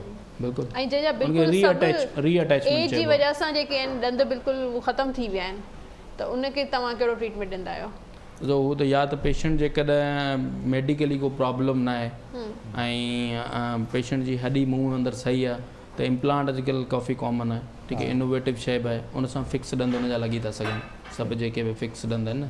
ऐं जेकॾहिं पेशेंट खे को प्रॉब्लम आहे, जीअं अक्सर डायबिटीज़ पेशेंट हूंदा आहिनि या अहिड़ी का ॿी हॾी जी बीमारी हूंदी आहे या ॿिए के मेडिसिन वठंदा हूंदा आहिनि काफ़ी सालनि खां, त उन में वरी पोइ डेंचर्स ऐं हिकिड़ा मेटल जा बि डेंचर ईंदा आहिनि, प्लास्टिक जा बि डेंचर ईंदा आहिनि, त इहे पॉसिबल माना ऑप्शंस आहिनि उन्हनि में, उन्हनि खे खाइण जे क़ाबिल करण लाइ। अच्छा, पाण वरी अचूं था RCT ते, जेका रूट केनाल ट्रीटमेंट आहे जेके चवनि था डॉक्टर, उन में लॻी विया ॾंद ऐं जीअं मूं ॻाल्हि कई त 4-6 महीने खां पोइ वरी प्रॉब्लम थियो, ठीकु आहे, प्रॉब्लम चलो सेंसिटिव बि हुजे, पर सेंसिटिविटी खां अलावा जेकॾहिं उनजी महार ते मथां या हेठां उहो वरी पस ॼमे या निकिरे त उहो बि इन्फेक्शन जी निशानी आहे? बिल्कुलु, ऐं इन केसिस में उनखे दुबारा बि रूट केनाल थी सघे ॾंद खे। अच्छा, उनजी दुबारा कंदा आहियूं रूट उहा केनाल, दुबारा थी सघंदी, मतलब ॿियो दफ़ो थी वेंदी आहे उहो कढी 3 करे? दफ़ा बि थी सघे। अच्छा, साॻे ॾंद जी? हा, साॻे ॾंद जी 3 दफ़ा बि थी सघे, अंटिल अनलेस उनजो इन्फेक्शन रिमूव नथो थिए। अच्छा, उनजा डिफरेंट प्रोसीजर आहिनि, उहो पुराणो मटीरियल जेको आहे उहो कढी करे, ठीकु आहे, पोइ उन में कुझु दवाऊं विझंदा आहियूं त जीअं उहो इन्फेक्शन थोरो सबसाइड थी वञे, सेटल डाउन थी वञे, पोइ वरी उनखे दुबारा फिल कंदा आहियूं मसनूई नसनि सां, पोइ मथां माना सुठी हिकिड़ी मथां फिलिंग। हा, साॻियो त पोइ डिपेंड थो करे केप केतिरो लॻण जहिड़ो वापसी आहे न, पर अक्सर नयो ई एडवाइस कंदा आहियूं, छो त उहो उन सां गॾु एडप्ट न थी बीहंदो आहे पुराणो। अच्छा, कुझु माण्हू पान ऐं गुटको बि इलाही इस्तेमालु कनि था, उन्हनि खे उन्हनि जा ॾंद बिल्कुलु डैमेज थी था वञनि, त उन लाइ तव्हां छा था कयो? पान गुटके वारा अक्सर असांखे चवंदा आहिनि साईं इहो ई असां लाइ दवा आहे जेको सूर घटाईंदी आहे। असीं वरी मज़ाक में चवंदा आहियूं यार असां लाइ बि खणी ईंदा कयो, त असीं बि त ॾिसूं इहा दवा इस्तेमालु करे डेंटिस्ट्री में। केतिरा तव्हां वटि एतिरा पेशेंट ईंदा आहिनि जेको एवरी सेकंड पेशेंट? अच्छा, बिल्कुलु। त उहे वधीक जेके आहिनि उहे ऑब्वियसली ॾिसो न, हाणे जेका हिकिड़ी हार्मफुल शइ आहे ॾंदनि लाइ उहा त हार्मफुल आहे ई आहे, उनखे त डिनाए केर बि नथो करे सघे, त उहा कंहिं न कंहिं सूरत में या त मुहारनि खे असरु कंदी या ॾंदनि खे असरु कंदी, ऐं डैमेज त थींदो उनजो डैमेज। उनजो मेन जेको इलाजु आहे ही इनखे अवॉइड करणु, कॉज़ खे ख़तमु करणु, ऐं उहो वधंदे वधंदे ओरल कैंसर बि थी थो वञे। बिल्कुलु, इहो ओरल कैंसर जो फैक्टर आहे, माना जेके ऑब्वियसली पान गुटको नसवार खाईंदा आहिनि उहे स्मोकर बि हूंदा, त इहे सभु फैक्टर मिली करे इहे असल में इंसान जी जीन खे चेंज करे था छॾनि, माना नेचुरली इंसान जो DNA ई चेंज थी थो वञे, इन करे जेको आहे उहो कैंसर जो सबबु थो बणिजे। अच्छा, हिननि खे त घणी ख़बर आहे ओरल छा आहे, जहिड़ा सवाल इहे ओपन बाइट ऐं इहे मां त चवां थो तव्हां वटि डिग्री त न आहे BDS जी? न, डिग्री वारो घर में मौजूदु आहे, तॾहिं इहा थोरो अहिड़ा जुमिला जेके से अचनि था साम्हूं, त हिननि जी सिस्टर आहे उहा डेंटिस्ट आहे, त हिन करे न, उहो मुंहिंजो नंढड़ी आहे, उनखे ओपन बाइट जो थियो हो मसलो, पोइ असां उनखे ब्रेसिस लॻाया ऐं उनजो जेको केस जेको आहे काफ़ी प्रोलॉन्ग थियो हो ओपन बाइट जी वजह सां। ओपन बाइट जो केस मौजूदु आहे, डिटेल आहे, न डेटा काफ़ी आहे। अचो त मां तव्हांखे RCT ते अचो न, हेॾा असांखे 50 सूरत 7 हिननि खे 50 सूरत 7। अच्छा डॉक्टर कैलाश, टूथपिक अक्सर माण्हू पंहिंजे खीसनि में या कपिड़नि में पिन लॻाए छॾींदा आहिनि या कपिड़नि में माचिस जी तीली मिले या का शइ मिले, पोइ मतिलबु उनजो फारिग मश्ग़लो या पसंदीदा मश्ग़लो जेको हूंदो आहे सो इहा पिकिंग हूंदी आहे त बाबा ॾंदनि मां का का शइ पिया कंदा कटिजे थो, इरिटेट कंदी आहे, थोरो अनयूजुअल फील। इहो केतिरे हद ताईं हानिकारु आहे? टूथपिक रिकमेंडेड आहे यूज़ करणु, पर नॉट एवरी टाइम, माना हर वक़्तु न। ठीकु आहे न। टूथपिक सां गॾो गॾु धागा ईंदा, डेंटल फ्लॉस ईंदो आहे, ठीकु आहे, उहो बि रिकमेंडेड आहे। ॿियो ॾंदनि जे विच जा माना ब्रशिस थींदा आहिनि, इंटरडेंटल ब्रशिस चइबो, उहे बि रिकमेंडेड आहिनि। त टूथपिक बि हिकिड़ो रिकमेंडेशन आहे त तव्हां यूज़ करे था सघो, but not every time, not daily. अच्छा, जॾहिं को प्रॉब्लम थिए तॾहिं आइडियली जेको फ्लॉस हूंदो आहे उहो यूज़ करणु घुरिजे। ऐं बाक़ी हीअ त जेको तव्हां चओ था न हिकिड़ी रखणु बार बार उनखे यूज़ करणु, त उहा त इन्फेक्टेड शइ आहे, माना इहे डिस्पोजेबल शयूं हूंदियूं आहिनि, हिकिड़ी तव्हां यूज़ कयो डिस्कार्ड कयो। सही, रखणु इहा शइ नुक़सानकार। सही। अच्छा, टूथब्रश जे दौरान जॾहिं ब्रश कंदा आहियूं त अक्सर माण्हुनि खे ब्लड बि ईंदो आहे, मतिलबु आउं त सम्झां थी की 90-95% माण्हुनि खे ब्लड ईंदो आहे। ईंदो हूंदो। हुनजो कॉज़ छा हूंदो आहे? इहो शुरू में जेको असां डिस्कस कयोसीं त उहो पथर ॼमी वेंदा आहिनि, माना ब्लड अचे पियो त ॾंद मां त डायरेक्टली त ब्लड ईंदो न आहे, ॾंद बॉडी जो, हा, ॾंद बॉडी जो हार्डेस्ट हिकिड़ो पार्ट आहे, ॾंद खां वधीक हार्ड का शइ न बॉडी में असांजी, ठीकु आहे। हुन खां पोइ सेकेंड नंबर ते हॾी ईंदी आहे, बोन ईंदी आहे, सही आहे। गम्स में को प्रॉब्लम हूंदो, गम्स ऐं ॾंदनि जे विच में उहो पथर ॼमी था वञनि, उहो गम्स जी स्वेलिंग थी वेंदी आहे, डेफिशिएंसी थींदी आहे छा? डेफिशिएंसी थी सघे, नो डाउट, के विटामिन जी या न्यूट्रिशन डेफिशिएंसी, अगरि मेल न्यूट्रिशन पेशेंट हूंदा आहिनि उनजे करे बि थी सघे। मैडम वॾी महिरबानी, ज़बरदस्त, ॾाढो सुठो रहियो, ॾाढो बहितरीनु रहियो। को पैगाम ॾियणु चाहियो डॉक्टर कैलाश असां ॾिसण वारनि खे?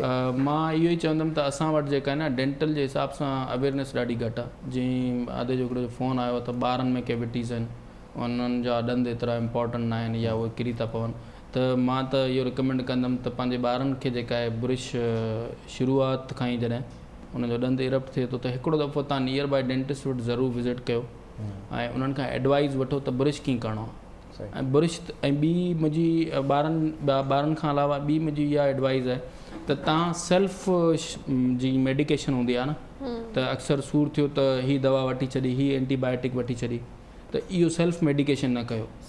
एटलीस्ट डेंटिस्ट न त घर में को फिज़िशियन आहे त उन खां ज़रूरु एडवाइस वठो, छो त मेडिसिन जा साइड इफेक्ट इलाही हूंदा आहिनि ऐं उहे असांजी डेली लाइफ खे ॾाढो अफेक्ट था कनि, ठीकु आहे। ऐं ॿियो सेल्फ मेडिकेशन डेंटिस्ट में न करणु घुरिजे। जेके बि टूथपेस्ट काफ़ी ब्रांड्स अवेलेबल आहे, तव्हां उहो यूज़ कयो जेको तव्हांजो डेंटिस्ट या को तव्हांखे को अहिड़ो एजुकेटेड पर्सन जेको आहे उहो तव्हांखे एडवाइस करे त इहा हीअ शइ जेका शइ आहे इहा सही आहे, त इन खे थोरो फॉलो कयो ऐं डेली रूटीन में तव्हां ब्रशिंग कयो। अक्सर 2 दफ़ो असीं रिकमेंड कंदा आहियूं, पर हिकिड़ो दफ़ो ई जेकॾहिं तव्हां आइडियली कयो था इनफ आहे उहो, पर उनखे सुठे नमूने प्रॉपर टाइम ॾियो, नॉट 10 सेकेंड या 15 सेकेंड में भॼे करे बसि मना ईअं, त उनखे प्रॉपर टाइम ॾियो। केतिरो टाइम? 20 मिंट? न 20 मिनट इज़ टू मच। 3 खां 5 मिंट आइडियली टाइम, 3 मिनट्स तव्हांजो 3 खां 5 मिंट आइडियली मिनट्स जेको आहे उहो उनखे प्रॉपर टाइम ॾियो ऐं क्लीनिंग रखो। बाक़ी त असीं हाज़िर आहियूं। न वरी महिरबानी, अलाह कंदो त तव्हां सां ईअं ख़ैर तारियूं मुलाक़ातूं थींदियूं। वरी महिरबानी डॉक्टर कैलाश, इंशाल्लाह वरी मुलाक़ातूं थींदियूं, वरी तव्हांखे तकलीफ़ ॾींदा रहंदासीं। दंदनि जी हाइजीन ऐं छा हुजणु खपे, कहिड़े तरीक़े सां सफ़ाई हुजणु खपे, पर हुन सां गॾो गॾु इहो ॿुधाईंदा हलूं त शाह अब्दुल लतीफ़ भिटाई खे बि असां यादि कंदा पिया अचूं गुज़िरियल 2-3 ॾींहंनि खां, जॾहिं खां वठी ही आगाज़ थियो हफ़्ते जो। शाह अब्दुल लतीफ़ भिटाई जो उर्स मुबारक आहे, 278 उर्स मल्हायो पियो वञे अक़ीदत सां, एहतराम सां। पांधेड़ा कल्ह बि पहुता हुते, अॼु बि हुते मौजूदु आहिनि ऐं रुकावटुनि जे बावजूदि कोरोना SOPs जे डप खां पोइ बि उते मौजूदु रहिया, करार ढंढ ते रहिया, उते सैर कंदा रहिया, शाह साईं जा बेत पढ़ंदा रहिया, उनजे बारे में किस्सा कहाणियूं ओरींदा रहिया, ॻाल्हाईंदा रहिया ऐं बेतनि जूं सम्झण जी कोशिशि कंदा रहिया। त इहो ई त अक़ीदत ऐं एहतराम आहे। ऐं हींअर असांखे टेलीफोन लाइन ते ॾाढो ज़बरदस्त असांजो दोस्त, असांजो भाउ डॉक्टर शेर मेहराणी बि असां सां गॾु मौजूदु आहे, उन्हनि सां बि ॻाल्हाईंदासीं। 2 नौजवान मौजूदु आहिनि हिते कराची यूनिवर्सिटी मां, जेके सिंधी शोबे में पढ़नि था, अदा ग़ुलाम मुर्तज़ा पिताफ़ी ऐं सलाम उॼण, उहे बि असां सां गॾु मौजूदु आहिनि। अदा तव्हांखे भलीकार चऊं था। सलाम तव्हांखे अदा मुर्ज़ा, तव्हांखे भलीकार, सुठो लॻो तव्हां सां मिली करे। ऐं डॉक्टर शेर मेहराणी असां गॾु। शेर भाउ लाइन ते आहियो? जी जी साईं जी, सजाद भाउ कहिड़ो हाल आहे? ठीकु आहियो? भलीकार चवंदासीं प्रोग्राम में। महिरबानी, लख लाइक़ लख लाइक़। कीअं पियो हले सिलसिलो, रिहाण हले पई रूह जी, या तव्हां कराची में आहियो, भिटशिया आहियो, किथे आहियो? रूह जी रिहाण हले पई, असां बसि हितां रवाना थियण वारा आहियूं माशाल्लाह। भिटशिया। सही। भला छा हिननि ॾींहंनि ते मुंहिंजी हिकिड़ी तजवीज़ रही आहे, काफ़ी सालनि खां ख़्वाहिश रही आहे त शाह अब्दुल लतीफ़ भिटाई जो जॾहिं बि उर्स थिए त घटि में घटि हफ़्तो मल्हाइजे स्कूलनि कॉलेजनि में, ऐं शागिर्दनि खे शाह साईं जी शाइरी ऐं उनजा जेके बि हवाला आहिनि उहे ॿुधाइजनि ऐं यादि कराइजनि। छा ख़्यालु आहे? बिल्कुलु सर, इहो तमामु बहितरीनु तजवीज़ आहे ऐं इन ते पोएं साल अमल बि थियो हुयो कॉलेजनि में ख़ासि तौर ते। अच्छा। ऐं गवर्नमेंट सतह तां नोटिफिकेशन जारी थियो त को हफ़्तो न सही त को हिकु ॾींहुं हर हिकु कॉलेज पंहिंजो जेको आहे सो लतीफ़ साईं ते को लेक्चर, को सेमिनार, को मेड़ाको कराए ऐं उनखे रिपोर्ट बि करे हेडक्वार्टर में। सही। त उहो पोएं साल थियो हुयो, पर हिन साल उहो तातुल जो शिकार आहे, शायदि कोविड जे करे ऐं ॿिया ॿी जेका आहे मामला उनजे करे काफ़ी शयूं डिस्टर्ब आहिनि। सही। ही बि जेको आहे सिलसिलो न आहे जुड़ी सघियो। सही। अदा शेर, तव्हां इहो ॿुधायो त अॼुकल्ह नौजवान जिथे टेक्नोलॉजी जा हलनि था, आर्टिफिशियल इंटेलिजेंस जी ॻाल्हि थिए थी, सभु शयूं थियनि थियूं, पर उते शाह साईं जे उन शौक़ खे, उनजी फ़िक्र खे, उनजी शाइरीअ खे, बेतनि खे पढ़ियो वञे पियो, यादि कयो वञे पियो, सम्झण जी कोशिशि कई वञे पई। बिल्कुलु सर, असल में छा आहे त हिकु ॻाल्हि त तय आहे न त लतीफ़ साईं ई असांजो जेको आहे सो उहो रहबर आहे, उहो रहनुमा आहे जंहिंखां असां हर मुंझारे में रस्तो पुछी सघूं था। इंफॉर्मेशन टेक्नोलॉजी जो दौर पंहिंजी जाइ ते, पर छाकाणि त असां में फीलिंग्स त आहिनि न, असां अहसास त रखूं था न, असां अॼु बि कंहिंजी बेवफ़ाई ते अकेला त थियूं था न, अॼु बि असांजो जेको आहे सो जीअं पंहिंजो इज़त नफ़्स आहे उहा जॾहिं मजरूह थिए थी किथे त असांखे आथत त लतीफ़ ई ॾिए थो न। अॼु सुबुह ई मूं बैत पे पढ़ियो ऐं ॾाढो दिलि सां जेको आहे सो ठहकी लॻो त सुपेरियां जे तुरहे ॿुॾी हथ मलाए, सुपेरियां जे तुरहे ॿुॾी हथ मलाए, सुभां ईअं चवंदे आहे असां तो उकारियो। तव्हां ॿुधो था पिया, तव्हां दरिया में आहियो, ॿुधो था माना तव्हां मुश्किल में आहियो ऐं मुश्किल असांखे हर रोज़ अचे थी पई। तव्हां मुश्किल में आहियो पर सुपेरियां जे तुरहे हथ न लाइजो, माना कंहिं पंहिंजे खां का एॾी वॾी मदद न वठिजो, ईअं न थिए त सुभाणे तव्हांखे हू इहो तानो ॾेई वठनि त असां तो उकारियो ऐं उन सां तुंहिंजी इज़त ते नफ़्स मजरूह थींदी। त यकीनन हाणे इहा रम्ज़ आहे जेका असांखे ज़िंदगी ॾांहुं वठी थी वञे। असांखे पंहिंजी शख़्सियत जी संवार जॾहिं खपे थी त पोइ असांखे लतीफ़ ॾांहुं रुजू करणो पए थो। उनखां सवाइ आउं नथो सम्झां त के फ़लसफ़ियाणी सतह ते, फ़िक्री सतह ते को अहिड़ो असां वटि मोर्चो हुजे जंहिं ते असांजे सभिनी दर्दनि जो दरमान मौजूदु हुजे। त इंफॉर्मेशन टेक्नोलॉजी पंहिंजी जाइ ते, आर्टिफिशियल इंटेलिजेंस पंहिंजी जाइ ते, पर समूरनि ॻाल्हियुनि जे बावजूदि, सभिनी शयुनि जे बावजूदि अञा असां में माणपो आहे, अञा असां इंसान आहियूं, मशीन मुकमिल न आहियूं थिया। थोरे जो काफ़ी जायूं अहिड़ियूं आहिनि जिते असां मशीन वांगुरु रिएक्ट कयूं था, पर असांखे अञा जेको आहे सो लतीफ़ साईं माणपे जी डोर में ॿधियो थो अचे। असां में अॼु बि जेको आहे सो ईअं सम्झो त हमदर्दी आहे, ॾुख वंडण आहे, प्यार करणु आहे ऐं जॾहिं नाइंसाफ़ी थिए थी त उन ते कावड़ करण बि आहे।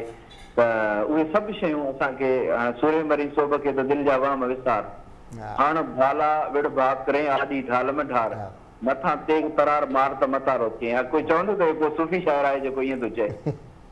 सूफ़ी शाइर सभु लाड़ा आहिनि, सभु पासा आहिनि उन्हनि जी शाइरी में, रुॻो सम्झण जी ज़रूरत आहे। यकीनन ईअं आहे, ईअं आहे। अच्छा डॉक्टर शेर साहब, तव्हां इहो ॿुधायो, तव्हां डॉक्टर आहियो, PhD कई आहे तव्हां शाह अब्दुल लतीफ़ भिटाई जी जमालियात ते, ठीकु आहे। ॿिया कहिड़ा कहिड़ा अहिड़ा पासा आहिनि जिथे PhD थी चुकी आहे, मतिलबु ॿिया कहिड़ा बाब आहिनि शाह साईं जा जिते अञा कमु करण जी ज़रूरत आहे? ॾाढो भलो सवाल। जी लतीफ़ साईं ते तक़रीबन 20 खनि PhD थी चुकियूं आहिनि। माशाल्लाह। लतीफ़ साईं जे औरत किरदारनि ते तक़रीबन 3 PhD थी चुकियूं आहिनि, बल्कि 4 PhD थी चुकिया आहिनि मुख़्तलिफ़ औरत किरदारनि ते या औरत जी जेको आहे सो उनजी हैसियत या सूरत जेका आहे उन्हनि जी शाइरी में आहे। मर्द किरदारनि ते PhD थी चुकी आहे। लतीफ़ साईं जी शाइरी में मौजूदु तशबीहूं ऐं इस्तारा उनजो जेको स्ट्रक्चर आहे उन ते कमु थी चुको आहे। लतीफ़ साईं जी शाइरी में लोक इशारा जेके मौजूदु आहिनि उन ते डॉक्टर उस्मान गुल तालारी साहिबु जेको आहे सो PhD आहे। लतीफ़ साईं जी शाइरी में सकाफ़त जे उञाणनि ते PhD थी चुकी आहे। लतीफ़ साईं जे दौर में इस्लामी क़दर उन्हनि ते PhD थी चुकी आहे।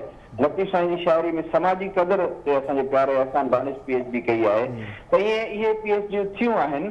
हिन वक़्तु जंहिं शइ जी ज़रूरत मूंखे महसूसु थींदी आहे त लतीफ़ साईं जी शाइरी में जेके मुख़्तलिफ़ कैरेक्टर्स आहिनि उहे हिकिड़ो डिफेंस मैकेनिज़म जोड़नि था।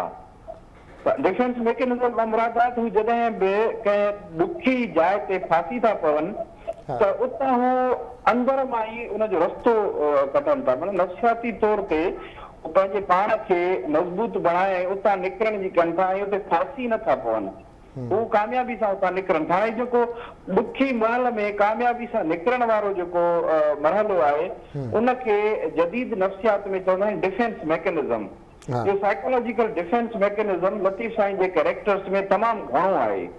त इन पासे माना जदीद जेका साइकोलॉजी आहे उनखे साम्हूं रखी जेकॾहिं लतीफ़ साईं जी शाइरी खे वरी अञा नए सिरे हर किरदार खे परखियो वियो त सम्झां थो इहा बि हिकिड़ी जेको आहे सो नई तहक़ीक़ हूंदी जंहिं तरफ़ अञा जेको आहे सो कलम नाहे खयो वियो। पर हिकु अञा ताईं मुंहिंजे ज़हन में भाई मूंखे थोरो तव्हां मुंहिंजी तस्हीह कजो, उहा इहा आहे त मूंखे यादि आहे अॼु खां कोई एप्रॉक्स 15 साल या 13 साल अॻु में हैदराबाद में हिकु तक़रीब थी जंहिंमें इब्राहिम जोयो साहिबु मौजूदु हुयो ऐं मुमताज़ मिर्ज़ा ऑडिटोरियम में हिकिड़ो बेत पढ़ियो, ठीकु आहे।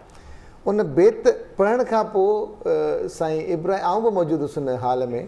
साईं इब्राहिम जोयो साहिबु चयो बाबा माइक हिते जो हाल में ऐं उन जेको बेत पढ़ियो उन में कुझु लफ़्ज़ अहिड़ा हुया जेके उन्हनि चयो इन जी माना हिते मौजूदु कंहिंखे ख़बर आहे। सॼो पिंडाल ख़ाली हुयो चवण खां, कंहिंखे उन जी लफ़्ज़ जी माना न पई अचे। पोइ इब्राहिम जोयो साहिबु जॾहिं उन जी तशरीह कई ऐं जॾहिं सम्झायईं त सॼो हाल ताड़ियुनि सां ईअं मतिलबु उथी पियो।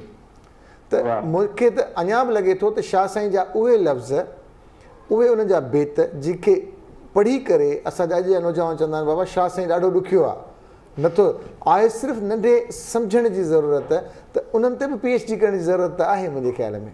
न सही, इन ते तमामु घणे कमु करण जी ज़रूरत आहे ऐं इन हवाले सां कमु करण जी ज़रूरत आहे छाकाणि त लतीफ़ी लुग़ात ते कमु थियो आहे, क्लासिकल शाइरनि जी लुग़त ते कमु थियो आहे, पर हक़ीक़त इहा आहे त लतीफ़ साईं जे लफ़्ज़नि में उहो गूढ़ो इल्मु सजायल आहे। जीअं हाणे लतीफ़ साईं जो हिकिड़ो पंहिंजो बैत आहे त को उथो सागर कोरिए वेठो विञाई मस, जहिड़ो कर असांजे अॼु जे माण्हुनि सां मुखातिब आहे त छाजे लाइ पिया था कागज़ विञायो, कोरियो था पिया ऐं मस पिया था विञायो।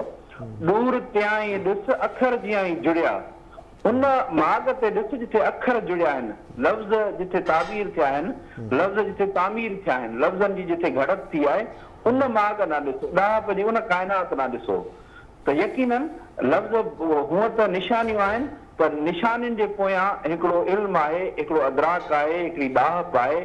उन ॾाहप खे सम्झण जे लाइ लतीफ़ साईं जे लफ़्ज़नि खे उहो जेको आहे सो, बल्कि मुंहिंजी त इहा तजवीज़ हुई जीअं जेको आहे सो मूं हिकिड़े बैत ते रुगो लिखियो हुयो अवल अला हलीम अला आलम जो धणी ते, त हिकु लफ़्ज़ आहे अवल, त अवल जूं मानाऊं छा छा थी सघनि थियूं, कहिड़ियुनि कहिड़ियुनि ॿोलियुनि में उनखे छा छा सम्झो आहे, त आला छा आहे, त अलीम छा आहे, त क़ादिर छा आहे, त क़दीम छा आहे। रुगो हिकिड़े लफ़्ज़ क़दीम ते आगा सलीम अधु कलाक ॻाल्हायो हुयो।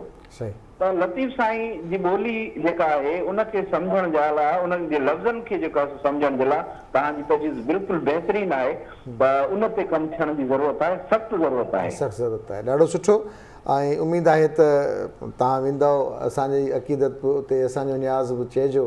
महिरबानी डॉक्टर शेर भाउ, तव्हांजी हमेशह सुठो लॻंदो आहे शाह साईं जे हवाले सां जॾहिं तव्हां सां ॻाल्हि ॿोल थी आहे, बेतनि जे हवाले सां, सम्झाइण जे हवाले सां तव्हां सुहिणे अंदाज़ सां सम्झायो आहे। वॾी महिरबानी तव्हांजी डॉक्टर शेर मेहराणी साहिबु, तव्हांजी महिरबानी।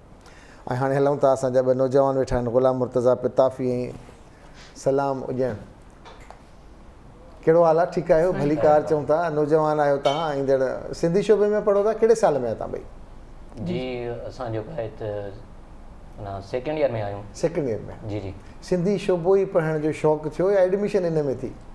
न न, असल में त हाणे तव्हांखे ख़बर आहे त माण्हू पहिरियों रोज़ी जो सोचंदो आहे। हा।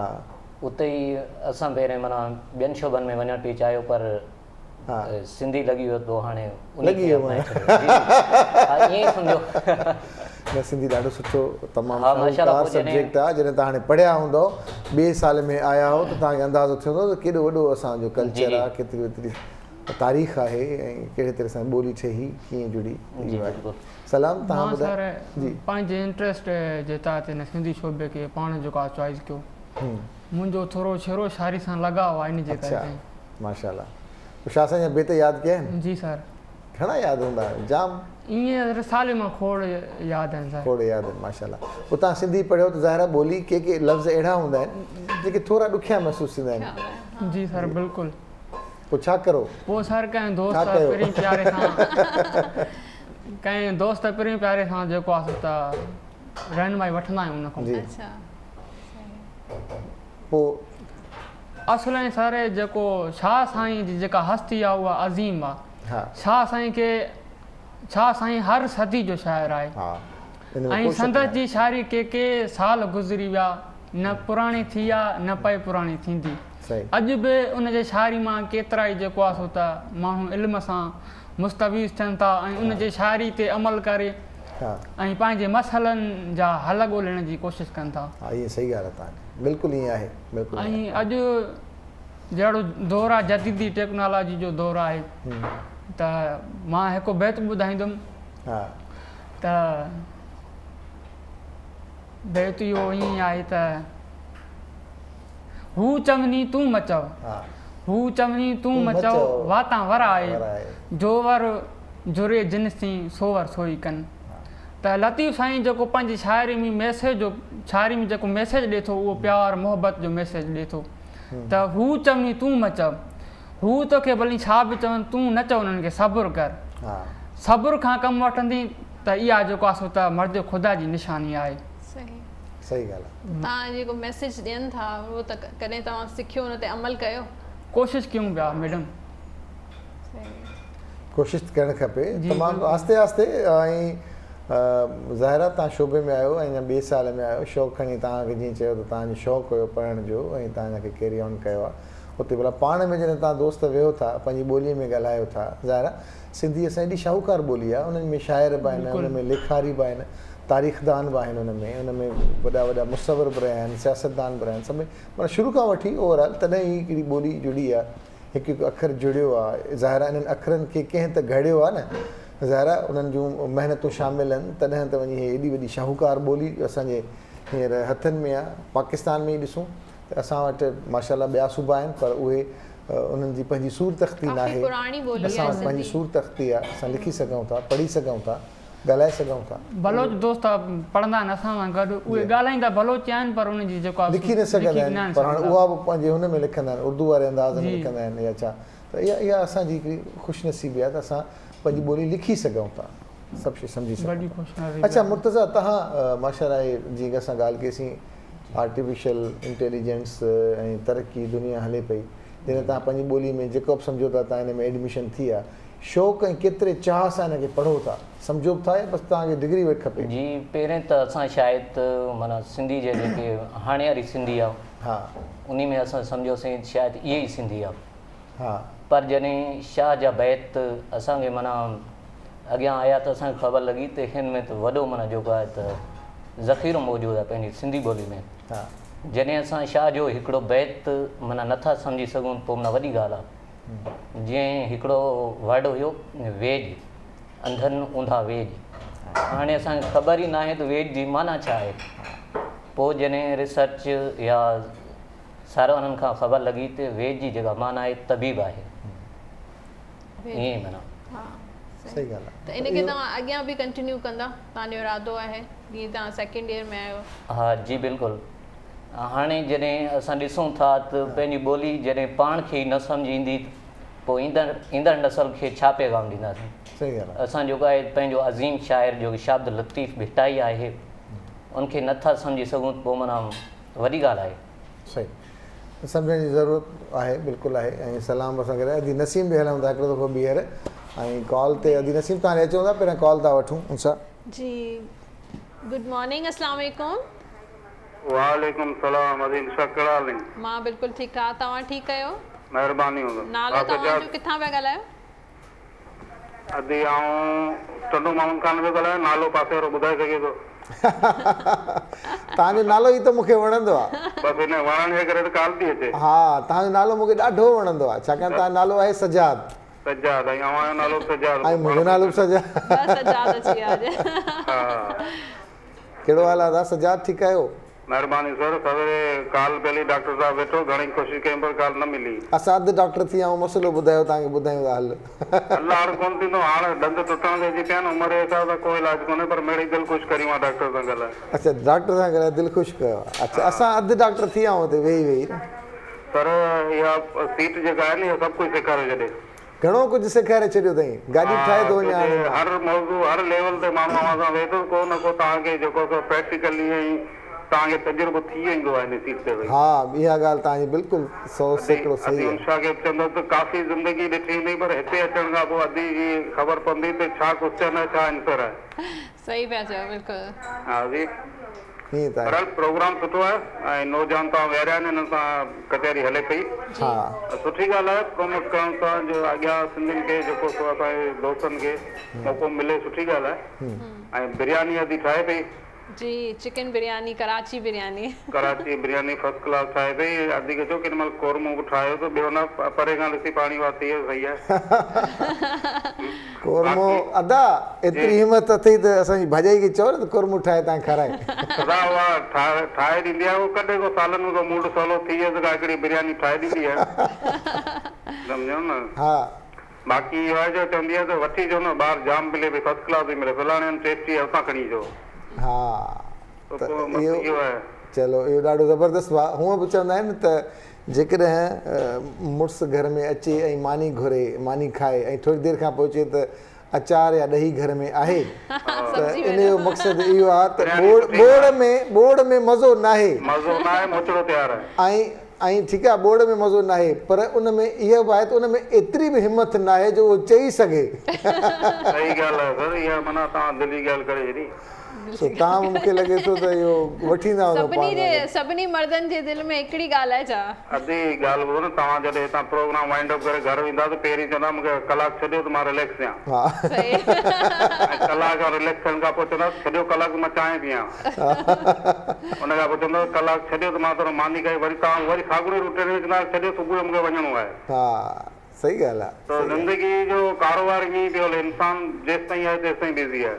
सही। बाक़ी बिरयानी जे माई जे हथ जी मिले थी त पोइ उहा गनीमत आहे। सही आहे, इहा गनीमत आहे, सही ॻाल्हि आहे। रुगो बाज़ार जो वठी करे खाऊं था। तव्हां मेन्यू ठाहे रखी छॾियो किचन में कि तव्हांखे चवण जी ज़रूरत ई न पवे। अदी किचन में वेंदी त मेन्यू ॾिसंदी। वेंदी त मेन्यू ॾिसंदी। पोइ ईअं कयो तव्हां पाण ई ठाहे रखी छॾियो, उहो बि खाए तव्हां बि खायो। घर में वही ऐं व्हाट्सअप करे छॾियो भाई हीअ शइ ठाहिणी आहे। हा, सही आहे, सही आहे। सजाद, महिरबानी सर, वॾी महिरबानी तव्हांजी, ख़ुशि जो तव्हां ख़ुशि जो, आबाद जो, वॾी महिरबानी। अदी नसीम, तव्हां एॾी तेज़ बाहि ते दम पिया ॾियो, मूंखे थोरो हुनजी स्मेल पई अचे, हिनजी अख़बार जी स्मेल पई अचे, थोरो घटि कयो बाहि। बंदि करियोसि। हा, दम थी वियो आहे। या अॼु घणनि मिंटनि में ठही अथई? 40 मिनट्स। अदी जे मूंखे 40 मिनट 30 मिनट सम्झ में न करे घटिंदा आहिनि। न, चिकन जी बिरयानी हुई जल्दी शुरू कंदी आहे पहिरें सेगमेंट खां वठी। अदी दम थी वई आहे, तव्हां जे करे आस्ते आस्ते कंदी आहियां। अच्छा, मूंखे वरी डप पियो थिए, बाहि न लॻे अख़बार खे। न कोन लॻी आहे। न। अच्छा, अदी हूअं बाहि ॾियण जी त माहिर आहे, मतिलबु चुल्हे खे, पर हिते अख़बार में बाहि। मां तव्हांखे हर इहा ॻाल्हि बि चवां कि मूंखे स्मेल पई अचे, तव्हां उअं ई चयो पिए कि कोरोना त न पियो थिए। तव्हांखे ॿुधायां पई बैलेंस इन शइ खे जेको आहे न कवर पई कयां। अच्छा, स्मेल तॾहिं पई अचे तव्हांखे। चलो, ॾाढो सुठो। ऐं अदा मुर्तज़ा ऐं सलाम, तव्हां बि ॾाढो ज़बरदस्तु। असांजी दुआ आहे त शाला ख़ुशि जो अॻियां वधो ऐं शाह अब्दुल लतीफ़ भिटाई जे किताबनि खे उनजे सम्झण जी ज़रूरत आहे। तव्हां ते हिकिड़ी ॿी ज़िमेवारी इहा बि आहे, इहा ज़िमेवारी आहे त तव्हां जंहिं शोबे में आहियो, तव्हां चलो ॿियनि दोस्तनि खे त ॿुधायो था, पर जेके ग़ैर सिंधी आहिनि, जेके सिंधी नथी अचे पर आहिनि त सिंध में रहनि था, सभु सिंधी आहिनि, पर उन्हनि खे सिंधी ॿोली लिखणु पढ़णु सम्झण में नथी अचे, त इन्हनि बेतनि जूं सम्झाइणियूं करे तव्हां उन्हनि खे ज़रूरु ॿुधायो त असांजो शाह साईं कहिड़ो ग्रेट शाइर हुयो। हुनजा उर्दू में अंग्रेज़ी में तर्जुमा आहिनि सॼे शाह साईं जे रिसाले जा, त उहे तव्हां उहे बि पढ़ी करे उन्हनि खे ॿुधायो। सो ॾाढो सुठो, ख़ुशी थी तव्हां सां मिली करे, ऐं तव्हां नेक तमन्नाऊं तव्हां सां गॾु त इंशाअल्लाह तव्हां अॻियां वधंदव ऐं शाह साईं जा बेत वधि में वधि यादि कंदासीं।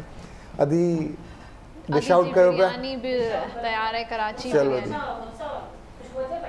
अचे पई बिरयानी जी हाणे त इहो ज़बरदस्ती थी चए, हाणे ज़ाहिर खाइणी आहे, ईअं त न आहे की ॾिसणी आहे। चलो ज़बरदस्त। बेरा सभिनी जी महिरबानी अगेन एंड अगेन। ऐं वीकेंड स्टार्ट थी वियो आहे, इन जे करे जेको आहे ख़ुशी डिफरेंट हूंदी आहे जॾहिं वीकेंड शुरू थी वेंदो आहे वीकेंड खां। ऐं उन सां गॾोगॾु दुआ जी दरख़्वास्त कंदासीं। अॼु जुमे जी निमाज़ आहे ऐं जेके भेनरूं भाउर असांजा ही प्रोग्राम ॾिसनि था उनखे हथ ॿधी दरख़्वास्त आहे त दुआ में यादि कयो त रब पाक शल आसानी करे।